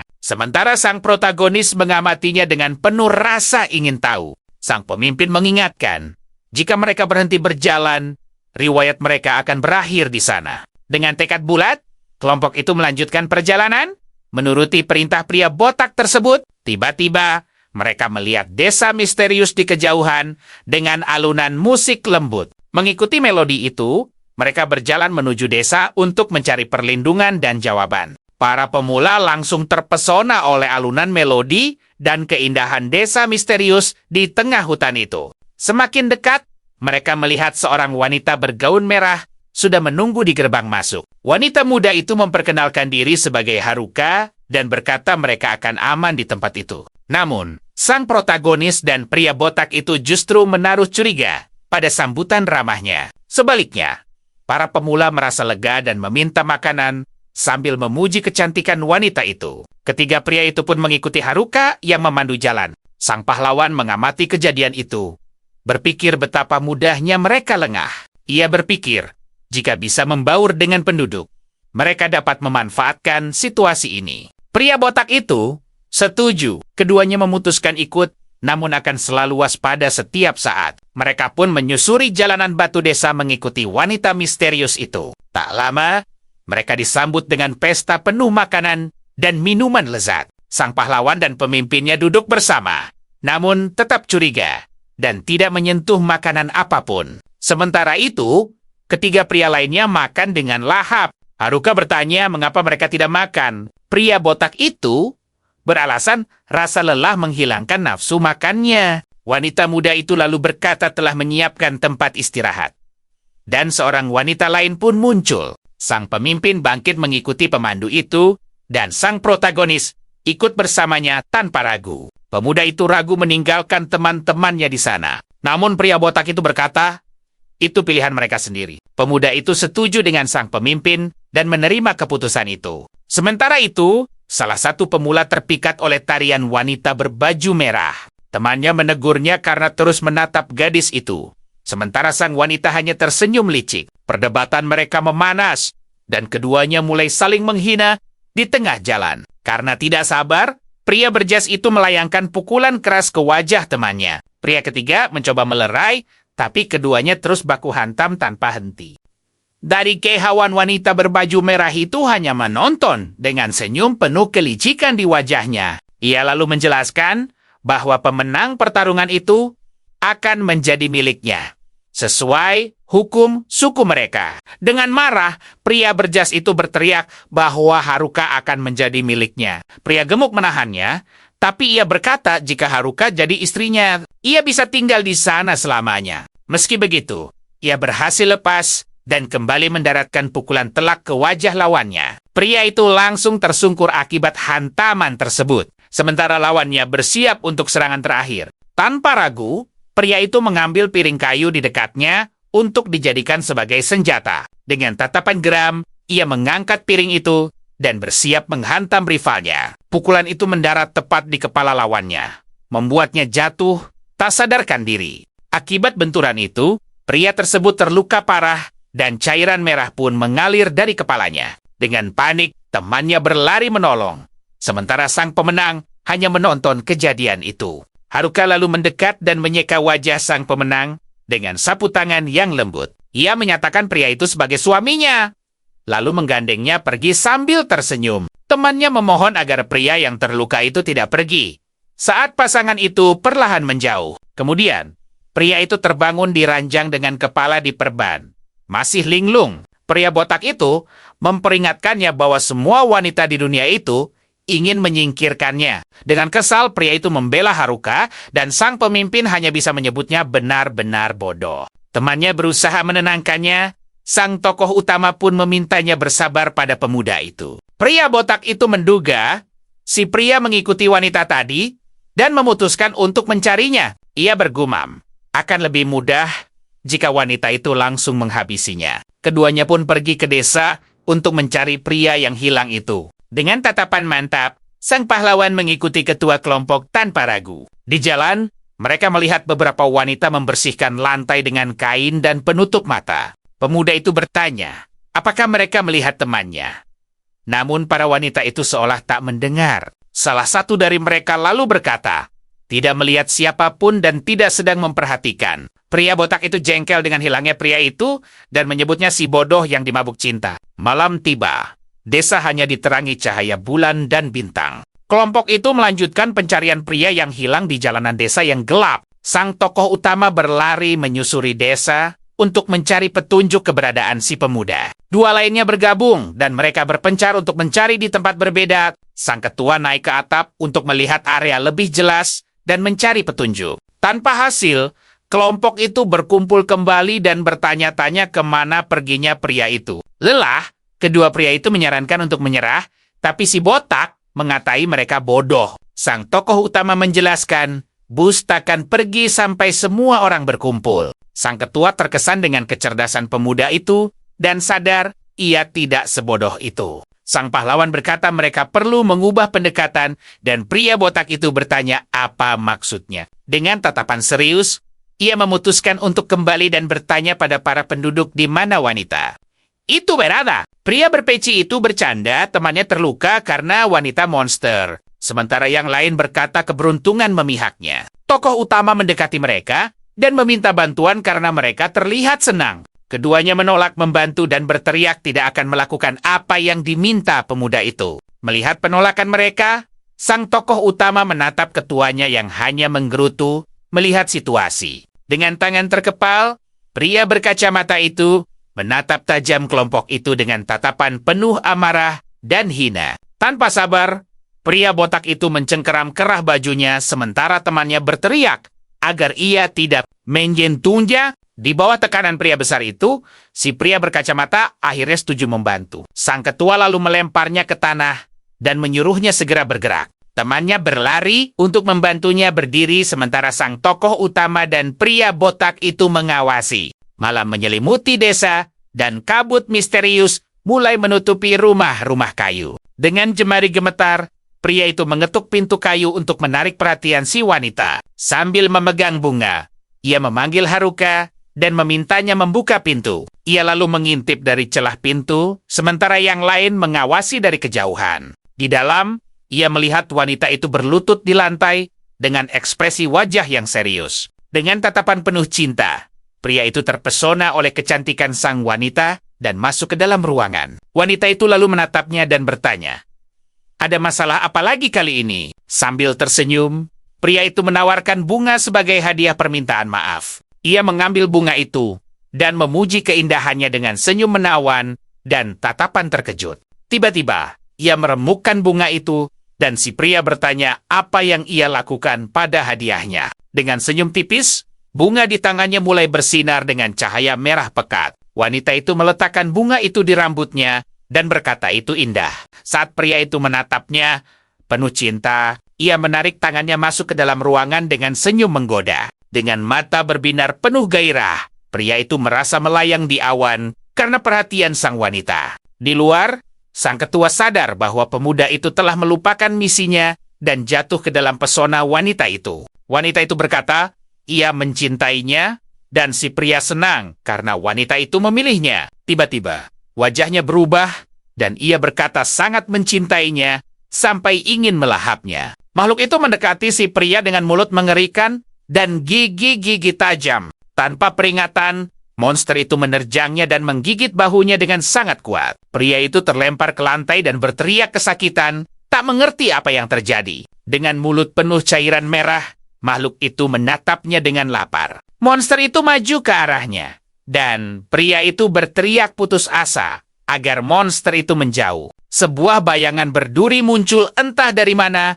dan mengejar pria yang terbaring di lantai. Temannya ingin menolong, tapi sang ketua menghentikannya, berkata rencananya akan gagal. Tiba-tiba, pria lain yang hilang terlempar keluar dari rumah dengan keras. Tepat setelahnya, bayangan biru raksasa menghantam tanah dengan pukulan kuat. Terbaring di tanah, sang tokoh utama menyeka cairan dari wajahnya dengan tatapan penuh tekad. Matanya bersinar biru pekat saat ia bersiap bertarung. Bayangan itu menyelimuti pria yang terluka dan menariknya ke dalam tubuh gelapnya. Sang tokoh utama lalu berteriak pada yang lain dan berlari ke arah monster itu untuk menyerang. Saat berlari melintasi desa, pemuda itu mendongak kaget. Seketika, ia melihat kerumunan warga membawa obor mendekati mereka. Pria botak itu menahan sang pahlawan, sementara para warga yang matanya tertutup perlahan-lahan menghampiri. Dari atas, terlihat jelas mereka telah terkepung sepenuhnya oleh kerumunan warga berobor. Temannya panik,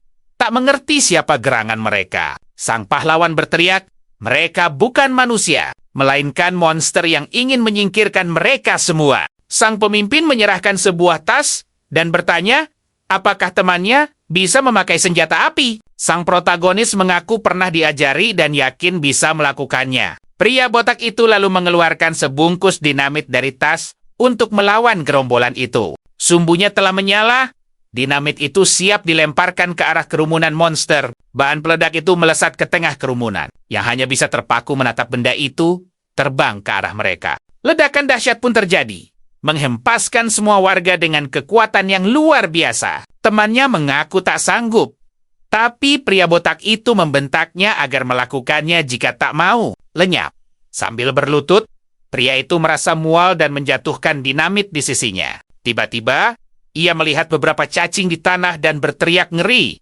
Melihat pemandangan yang menjijikan itu, sang pemimpin lalu mengungkapkan bahwa itulah makan siang mereka. Sang pahlawan langsung menutup mulutnya, merasa jijik. Dalam kilas balik terlihat sebuah pesta dengan hidangan lezat yang ditawarkan oleh seorang wanita. Makanan lezat itu berubah wujud menjadi hidangan menjijikan penuh cacing. Di momen lain wanita itu tersenyum lembut sambil menuangkan minuman. Minuman itu pun berubah menjadi cairan gelap yang menjijikan, menampakkan wujud aslinya. Teman mereka mulai terbatuk hebat, tangannya mencengkram leher, seakan tak bisa bernapas. Dengan murka, pria botak itu mencengkram kerah bajunya, berteriak agar ia tak menghalangi. Sang protagonis lalu menembaki kerumunan monster untuk membuka jalan. Si pemula akhirnya melempar dinamit itu. Ledakan dahsyat pun kembali terjadi di tengah gerombolan. Di antara para monster yang tumbang, pria itu bertanya, apakah mereka akhirnya berhasil menang? Tiba-tiba,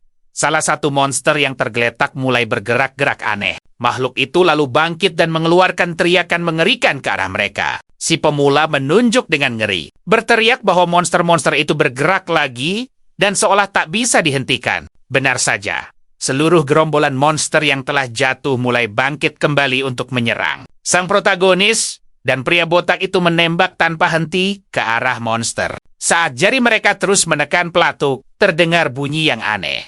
Sang pemimpin sadar amunisi mereka telah habis. Si pemula pun langsung panik melihat keadaan itu. Tanpa ragu, si pria besar mencengkeram baju temannya itu dengan kasar. Ia lalu melemparkannya ke arah monster, mengatakan sampah sepertinya bagus untuk umpan. Pria malang itu langsung dikerumuni para monster yang mencengkeramnya dengan cakar tajam mereka. Pria botak itu kabur sambil berteriak agar sang pahlawan tak diam saja, atau ia akan jadi santapan monster berikutnya.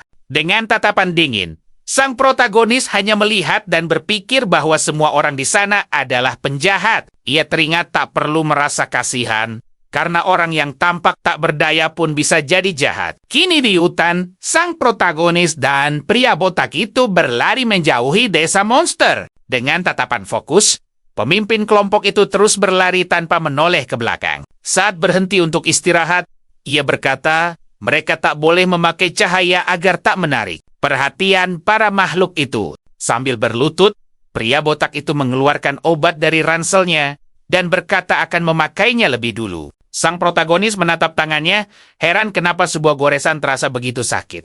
Ia lalu sadar pemimpinnya punya luka yang sama dan memakai semua obatnya untuk diri sendiri. Melihat hal itu, sang pahlawan mendekat untuk mengambil botol obat dari tangannya. Dengan tatapan serius, pemuda itu sudah menduga sikap egois si pria botak. Ia menuangkan cairan itu ke tangannya, tapi sadar jumlahnya takkan cukup. Pria botak itu bertanya keadaannya. Pemuda itu berterima kasih dan berkata, ini hanya goresan kecil. Sang pemimpin berkomentar bahwa pemuda itu jadi lebih kuat. Namun, ia hanya menjawab itu semua karena keberuntungan. Sang pahlawan memperingatkan, jika racun menyebar, ia akan jadi korban berikutnya. Pemuda itu menyuruhnya untuk tetap berguna. Dan si pria botak pun setuju.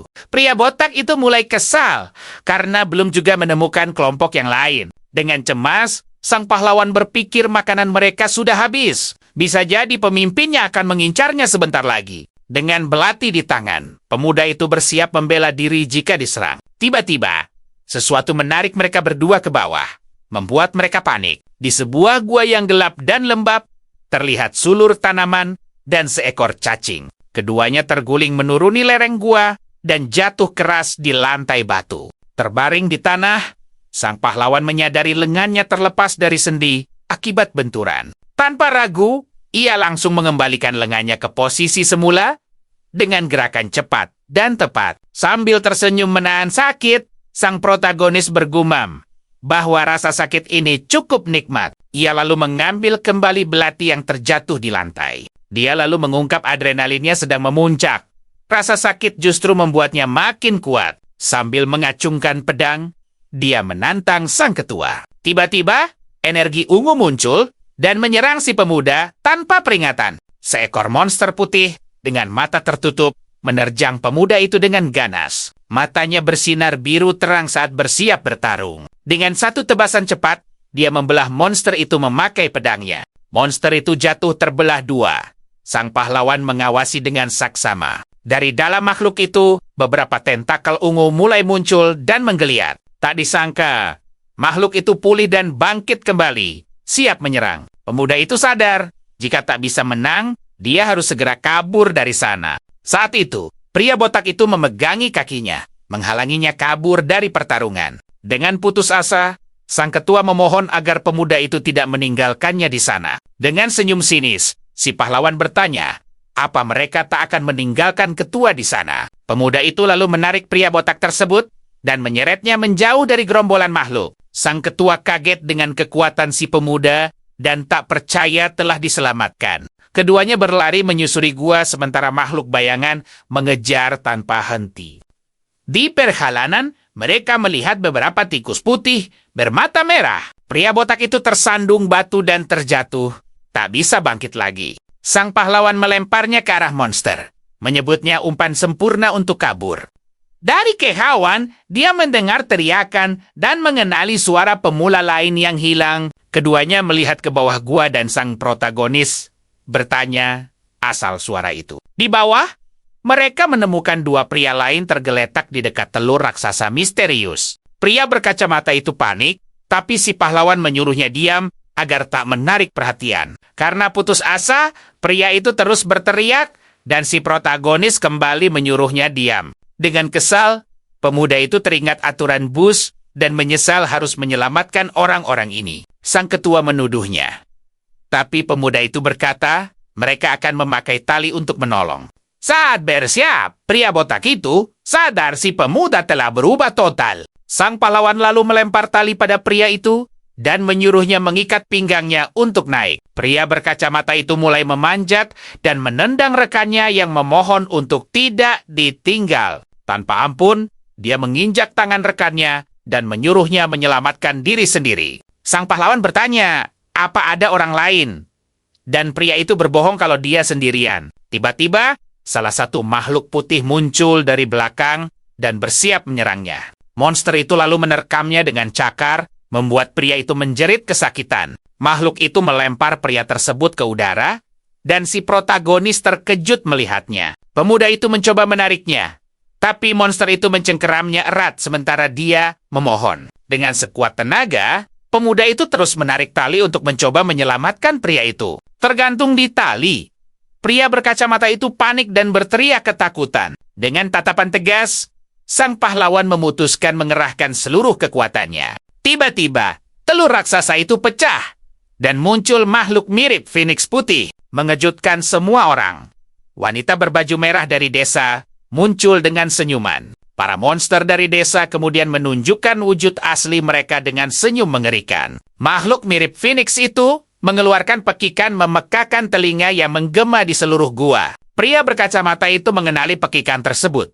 Sama seperti yang didengarnya di hutan. Tanpa buang waktu, si protagonis mengikat tali ke batu untuk bersiap menolong. Tiba-tiba, beberapa Phoenix lain muncul, dan pemuda itu berteriak agar yang lain naik sendiri. Dengan ketakutan, pria itu memanjat tali, sementara pria botak mengingatkan amunisi mereka habis. Sang ketua dan pahlawan lalu melompat turun untuk melawan hanya dengan pedang mereka. Pria botak itu langsung dikepung dan berteriak minta tolong saat diserang tanpa henti. Dengan pedang di tangan, protagonis menghadapi salah satu makhluk, bersiap untuk bertarung. Dia lalu menghindar dari serangan dengan gerakan cepat dan akrobatik agar tidak terkena. Di tengah menghindar, dia terpleset dan berpegangan pada kaki pria di tali. Pria berkacamata itu berteriak agar tidak diseret jatuh bersamanya. Si pahlawan menyebutnya, tak tahu terima kasih. Tapi pria itu berdalih menyelamatkan diri adalah hal wajar.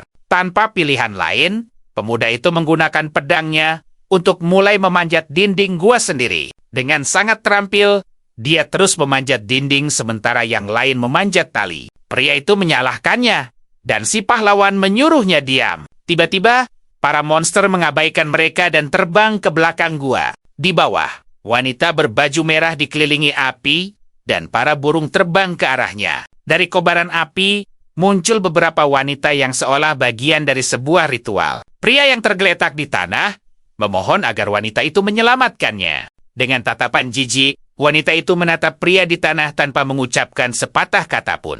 Ia lalu mengangkat kakinya, bersiap menginjak kepala pria itu dengan sekuat tenaga. Tanpa ragu, wanita muda itu menginjak dadanya, dan pria itu menjerit kesakitan. Pria itu bertanya kenapa ia melakukan itu, tapi wanita itu hanya menatap dalam diam. Dengan ekspresi dingin, ia mengungkap semua ini demi balas dendam. Pria itu terkejut dengan pengakuan tersebut dan bertanya-tanya balas dendam macam apa itu. Dalam sebuah ingatan, terlihat pantulan wanita bersayap di mata makhluk raksasa. Lalu kita melihat burung-burung putih di padang hijau dekat sungai yang jernih. Makhluk itu hidup damai di hutan, terbang bebas, dan meminum air. Tiba-tiba, sekelompok orang muncul dan mulai mengamati burung-burung itu dengan teropong. Seorang profesor menjelaskan bahwa itu adalah burung langka yang dilindungi, dikenal sebagai burung pagi. Salah satu mahasiswa membenarkan bahwa deskripsi di buku cocok dengan penampilan burung-burung itu. Profesor mengungkap hanya tersisa 130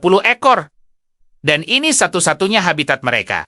Dari kejauhan, sepasang kekasih juga mengamati dan terpesona oleh keindahannya. Sang wanita terkesan dan meminta temannya untuk diam agar tidak mengejutkan mereka. Tiba-tiba, sebuah mesin berat menakuti burung-burung itu hingga terbang menjauh dari kebisingan. Kelompok itu terkejut dan heran ada mesin di kawasan lindung. Mereka lalu melihat beberapa pria menebang pohon dengan gergaji mesin dan traktor. Salah satu pohon tumbang ke tanah dengan suara yang memekakkan telinga dan menakutkan. Tanpa ampun, para pria itu mulai mengejar burung-burung tak berdaya dengan gergaji mesin mereka. Dengan marah, profesor dan mahasiswanya berteriak bahwa ini adalah area lindung dengan satwa langka. Salah satu pekerja berkata, mereka hanya mengikuti perintah.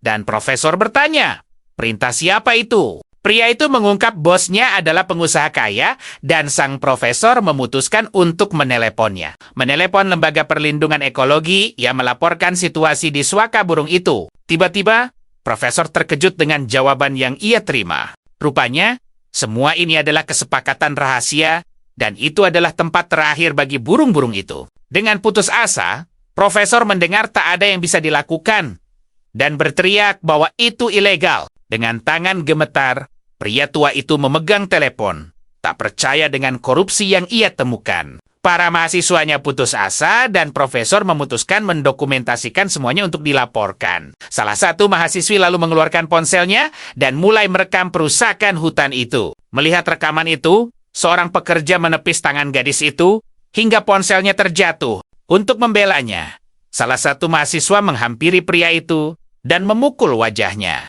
Perkelahian pun terjadi, dan para pekerja menyerang kelompok mahasiswa dengan sangat kasar. Duduk di batang kayu, kelompok itu babak belur. Seorang pria berkata, mereka masih berbaik hati. Sebuah foto menunjukkan wajah mereka yang penuh luka dan kesedihan.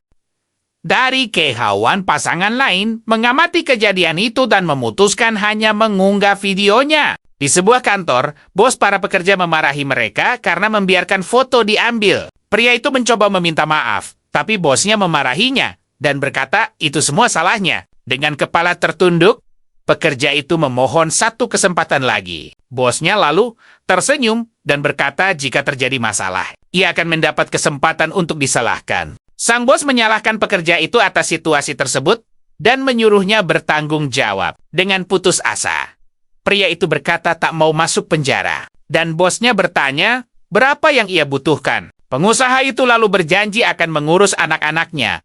Membuat pekerja itu sangat terkejut. Dengan tatapan mantap, pria itu tampaknya menerima usulan tersebut demi melindungi keluarganya. Dua petugas polisi membawanya pergi. Dan ia mengaku bertanggung jawab penuh atas kejahatan itu. Dari atas gedung, sang bos menyaksikan kejadian itu dengan tatapan dingin tanpa penyesalan. Di penjara, pekerja itu berkata, kerusakan suaka marga satwa tak ada hubungannya dengan bosnya. Di rumah sakit, profesor menonton berita di TV bersama mahasiswanya. Dengan marah, pria tua itu menunjuk ke TV dan menuduhnya berbohong karena perintah itu dari bosnya. Reporter lalu mengumumkan bahwa karena perusakan itu, burung langka tersebut telah punah selamanya. Hancur oleh berita itu, profesor berteriak kesakitan dan melepas masker oksigennya. Tangannya terkulai lemas dan monitor jantungnya tak lagi menunjukkan detak kehidupan. Para mahasiswanya menangis. Bertanya mengapa orang baik harus pergi sementara penjahat terus hidup. Di kantornya, sang bos mengetahui bahwa para mahasiswa masih menempuh jalur hukum. Dengan tatapan gelap dan tanpa ragu, pengusaha itu memerintahkan bawahannya untuk membungkam mereka. Di lokasi, traktor-traktor meratakan hutan, membuat para hewan lari ketakutan. Dua pekerja heran kenapa proyek lanjut padahal mandornya sudah ditangkap. Tiba-tiba, salah satunya menunjuk ke suatu arah. Dengan gemetar, ia menyuruh temannya untuk melihat ke sana. Keduanya langsung lari ketakutan sambil berteriak bahwa mereka melihat sesosok tubuh tergeletak di tanah. Dari tanah proyek, tangan-tangan gaib mulai merayap keluar. Di layar laptop, reporter mengumumkan kasus para siswa akhirnya tuntas. Kemudian, bawahan si bos muncul dengan tangan diborgol, mengakui perbuatan yang tidak dilakukannya. Sementara itu di kantornya, Dalang sesungguhnya menonton semua kejadian dengan sangat tenang. Dengan senyum puas, pengusaha itu senang dengan hasil rencana jahatnya. Ia memegang kertas tentang taman hiburan alamnya yang baru dan megah. Di kertas itu ada fotonya dengan judul Pebisnis Era Baru di Taman Terbesar Senegri. Pria itu berpikir, uang membawa kekuasaan, dan kekuasaan menghasilkan lebih banyak uang. Dengan tangan terbuka dikelilingi uang, pengusaha itu merasa tak terkalahkan oleh kekayaannya. Baginya, pengorbanan tak penting selama ia dapat apa yang diinginkan. Kembali ke masa kini, si bos terbaring dengan kaki wanita itu di dadanya. Wanita muda itu bertanya, apa dia ingat perbuatannya? Pria itu memohon agar tidak mengakhiri hidupnya di sana. Dengan marah, ia bilang teman-temannya juga tak mau itu. Tapi si bos tak peduli. Dalam ingatan, terlihat bangkai burung berserakan di hutan yang hancur. Burung terakhir yang selamat terbang menjauh saat moncong senjata mengarah padanya. Pria itu bilang, setelah proyek selesai, Tempat ini akan jadi area berburu yang sepenuhnya legal. Tanpa ragu, si pengusaha bersiap menembak burung terakhir itu sambil tersenyum. Bulu-bulu burung melayang di udara saat tulisan balas dendam muncul. Wanita itu menyuruh teman-temannya datang, karena hari pembalasan telah tiba. Dengan senyum mengerikan dan mata menghitam, ia menunjukkan wujud monsternya yang asli. Kawanan burung lalu mengelilinginya, dan pria itu berteriak putus asa meminta serangan berhenti. Energi gelap menghantam dada si pengusaha saat roh itu menyerangnya tanpa ampun. Bergantung di tali, pria berkacamata berpikir monster itu hanya mengincar si bos. Sang pahlawan lalu menyahutinya. Kau tak bisa bicara pada monster seperti itu. Tiba-tiba, sang protagonis terpeleset di dinding gua dan hampir jatuh karena kaget. Pria itu setuju tak bisa bernegosiasi dan memutuskan memanjat lebih cepat. Sambil tersenyum, ia menawarkan bantuan jika dijadikan pemimpin kelompok yang baru. Mengabaikan tawaran itu, pria berkacamata terus memanjat tali dengan percaya diri. Tiba-tiba, sang protagonis melewatinya, memanjat dinding dengan kecepatan luar biasa. Di puncak, ia melihat ke bawah pada pria yang masih memanjat pelan. Saat bersiap memanjat, jari-jarinya terpeleset dan ia kehilangan keseimbangan di tepi.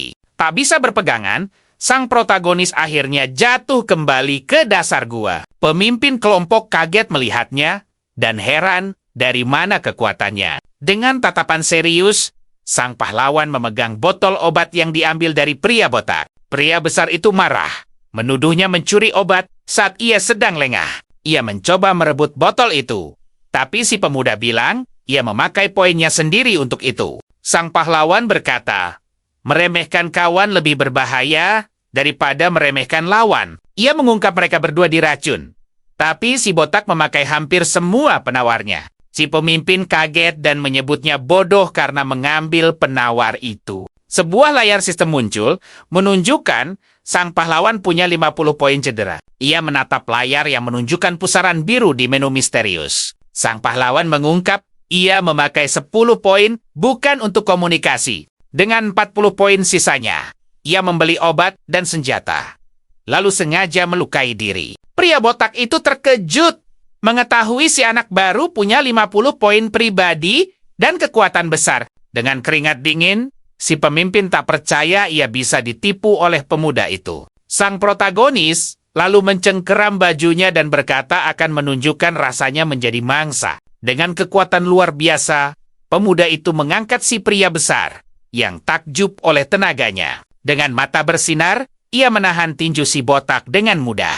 Lalu dengan bantingan judo, ia melempar si pemimpin ke tanah dengan presisi. Terbaring di tanah, pria botak itu sadar si pemuda menyembunyikan kekuatannya selama ini. Dengan tatapan dingin, sang pahlawan berkata kini ia akan tahu rasanya diburu. Dan pria itu pun panik. Sang protagonis mulai menyeret pemimpin itu di lantai sementara ia berteriak putus asa. Sementara itu, pria berkacamata akhirnya berhasil sampai ke puncak gua dengan kelelahan. Tiba-tiba ia berbalik, kaget oleh suara aneh di belakangnya. Sekawanan burung putih terbang ke arahnya, siap menyerang tanpa ampun. Tersudut di tanah, dia berteriak putus asa, menyangkal telah melenyapkan mereka dalam serangan itu. Makhluk-makhluk itu mulai mengejarnya, sementara sang pahlawan menyeret pria botak itu di belakang. Melihat situasi itu, pemimpin kelompok melepaskan diri dan berlari ke arah burung-burung untuk berkorban. Para makhluk kemudian mengelilinginya, dan pria itu bersiap untuk yang terburuk dengan tatapan ngeri. Tiba-tiba, sang protagonis meninju udara dan melempar semua burung itu jauh dengan pukulannya. Pria berkacamata itu mendongak, terkejut oleh pemandangan itu, dan melihat makhluk-makhluk itu terbang menjauh. Diserang oleh burung-burung, pria botak itu memohon untuk tidak ditinggalkan. Tanpa ampun, para makhluk mengerumuninya, dan pria itu menjerit kesakitan. Adegan beralih ke 3 tahun sebelumnya di mana seorang pria terbaring di lantai. Pria botak itu mengancamnya dengan pisau. Mengatakan akan mengambil jarinya karena mengganggu bisnisnya. Meskipun terluka, pria di lantai menyebut mereka penyelundup dan menyuruh mereka pergi. Dengan tatapan marah, pria besar itu mengangkat pisaunya dan bersiap menyerang pria yang jatuh. Dia kemudian menyerang pria itu tanpa ragu sedetik pun. Kembali ke masa kini, kita melihat tubuh pria botak itu tergeletak di tanah, penuh luka, Wanita itu kemudian berkata bahwa dua sudah tiada, dan menyuruh burung-burung memburu mereka yang kabur. Dengan sayap apinya, dia berteriak tak ada yang bisa lari dari balas dendamnya. Di hutan, sang pahlawan dan pria berkacamata berlari, sementara yang lain memintanya menunggu. Pria berkacamata terus berlari mengejar sang protagonis, mencoba untuk menyusulnya. Dia lalu mengatakan pemuda itu adalah pemimpin baru, tapi sang pahlawan menyuruhnya diam. Dengan tatapan serius, sang protagonis sepertinya merasakan sesuatu yang buruk akan terjadi. Keduanya lalu berhenti di tempat terbuka, dan sang pahlawan menatap langit dengan waspada. Tiba-tiba, sekawanan burung hitam muncul di langit dan terbang ke arah dua pemuda itu. Wanita hantu itu muncul dan memerintahkan burung-burung untuk menghabisi semua manusia di sana. Dia lalu mengungkapkan daging manusia sempurna untuk perkembangan spesiesnya. Ketakutan dengan pemandangan itu, pria berkacamata mulai berlari putus asa menembus hutan. Burung-burung putih mengelilinginya, dan dia berteriak minta tolong. Memanggil pemimpin kelompok yang baru. Dengan cakar tajam dan senyum jahat, wanita monster itu menyuruh sang pahlawan untuk enyah. Terintimidasi, sang protagonis mengeluarkan pisaunya dan bersiap untuk bertarung. Tanpa berpikir dua kali, pemuda itu melompat ke arah makhluk itu untuk menyerangnya dengan pisau. Dengan gerakan cepat, makhluk itu menghindari serangan, dan pemuda itu mundur. Meskipun menghindar, pemuda itu akhirnya terkena cakaran di bahu. Wanita itu sadar. Dia juga terluka dan memujinya, mengatakan dia hanyalah manusia biasa. Dengan teriakan perang, makhluk itu maju dan berkata bahwa dunia baru ini adalah miliknya untuk ditaklukkan. Sambil mencengkeram wajahnya, dia mengatakan bahwa manusia hanya punya dua pilihan di tempat itu. Bagi makhluk itu, manusia adalah ras yang paling pantas untuk dilenyapkan sepenuhnya. Cakarnya mendekati leher pemuda itu, dan dia berjanji semua orang di sana akan tiada. Tiba-tiba, beberapa bulu putih mulai jatuh dari langit secara perlahan dan misterius. Terbaring di tanah, sang pahlawan mengeluarkan senjata dan menembak makhluk yang tanpa ampun.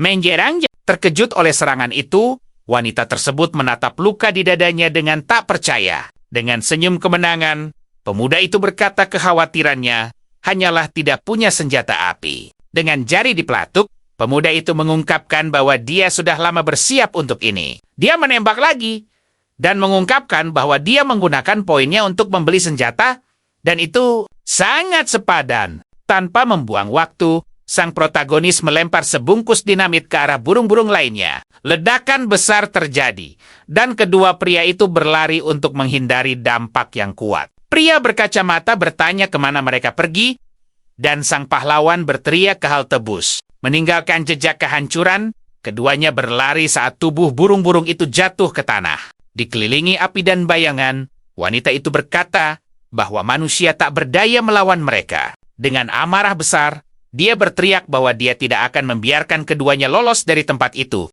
Pria berkacamata putus asa dan berteriak bahwa makhluk-makhluk itu mengejar untuk menyerang. Sang pahlawan menyuruhnya lari. Tapi yang lain bertanya-tanya, bagaimana cara kabur dari monster sekuat itu? Sang protagonis meyakinkannya bahwa mereka akan aman begitu sampai di bus. Burung-burung hitam melanjutkan pengejaran dan terbang ke arah dua pemuda itu tanpa henti. Tiba-tiba, sebuah bus muncul di hadapan mereka. Harapan untuk kabur akhirnya terlihat. Sebuah bayangan besar menyerang sang protagonis yang bersiap menahan pukulan itu. Dengan pukulan cepat, pemuda itu menangkis serangan bayangan dan melemparkannya jauh dengan paksa. Makhluk itu kemudian berteriak bahwa seluruh umat manusia akan dimusnahkan oleh spesiesnya. Dengan tatapan penuh tekad, sang pahlawan menghadapi makhluk itu dan bersiap untuk konfrontasi. Terakhir, makhluk itu menyuruh pemuda itu enyah saat tentakel hitam muncul dari tangannya. Sang protagonis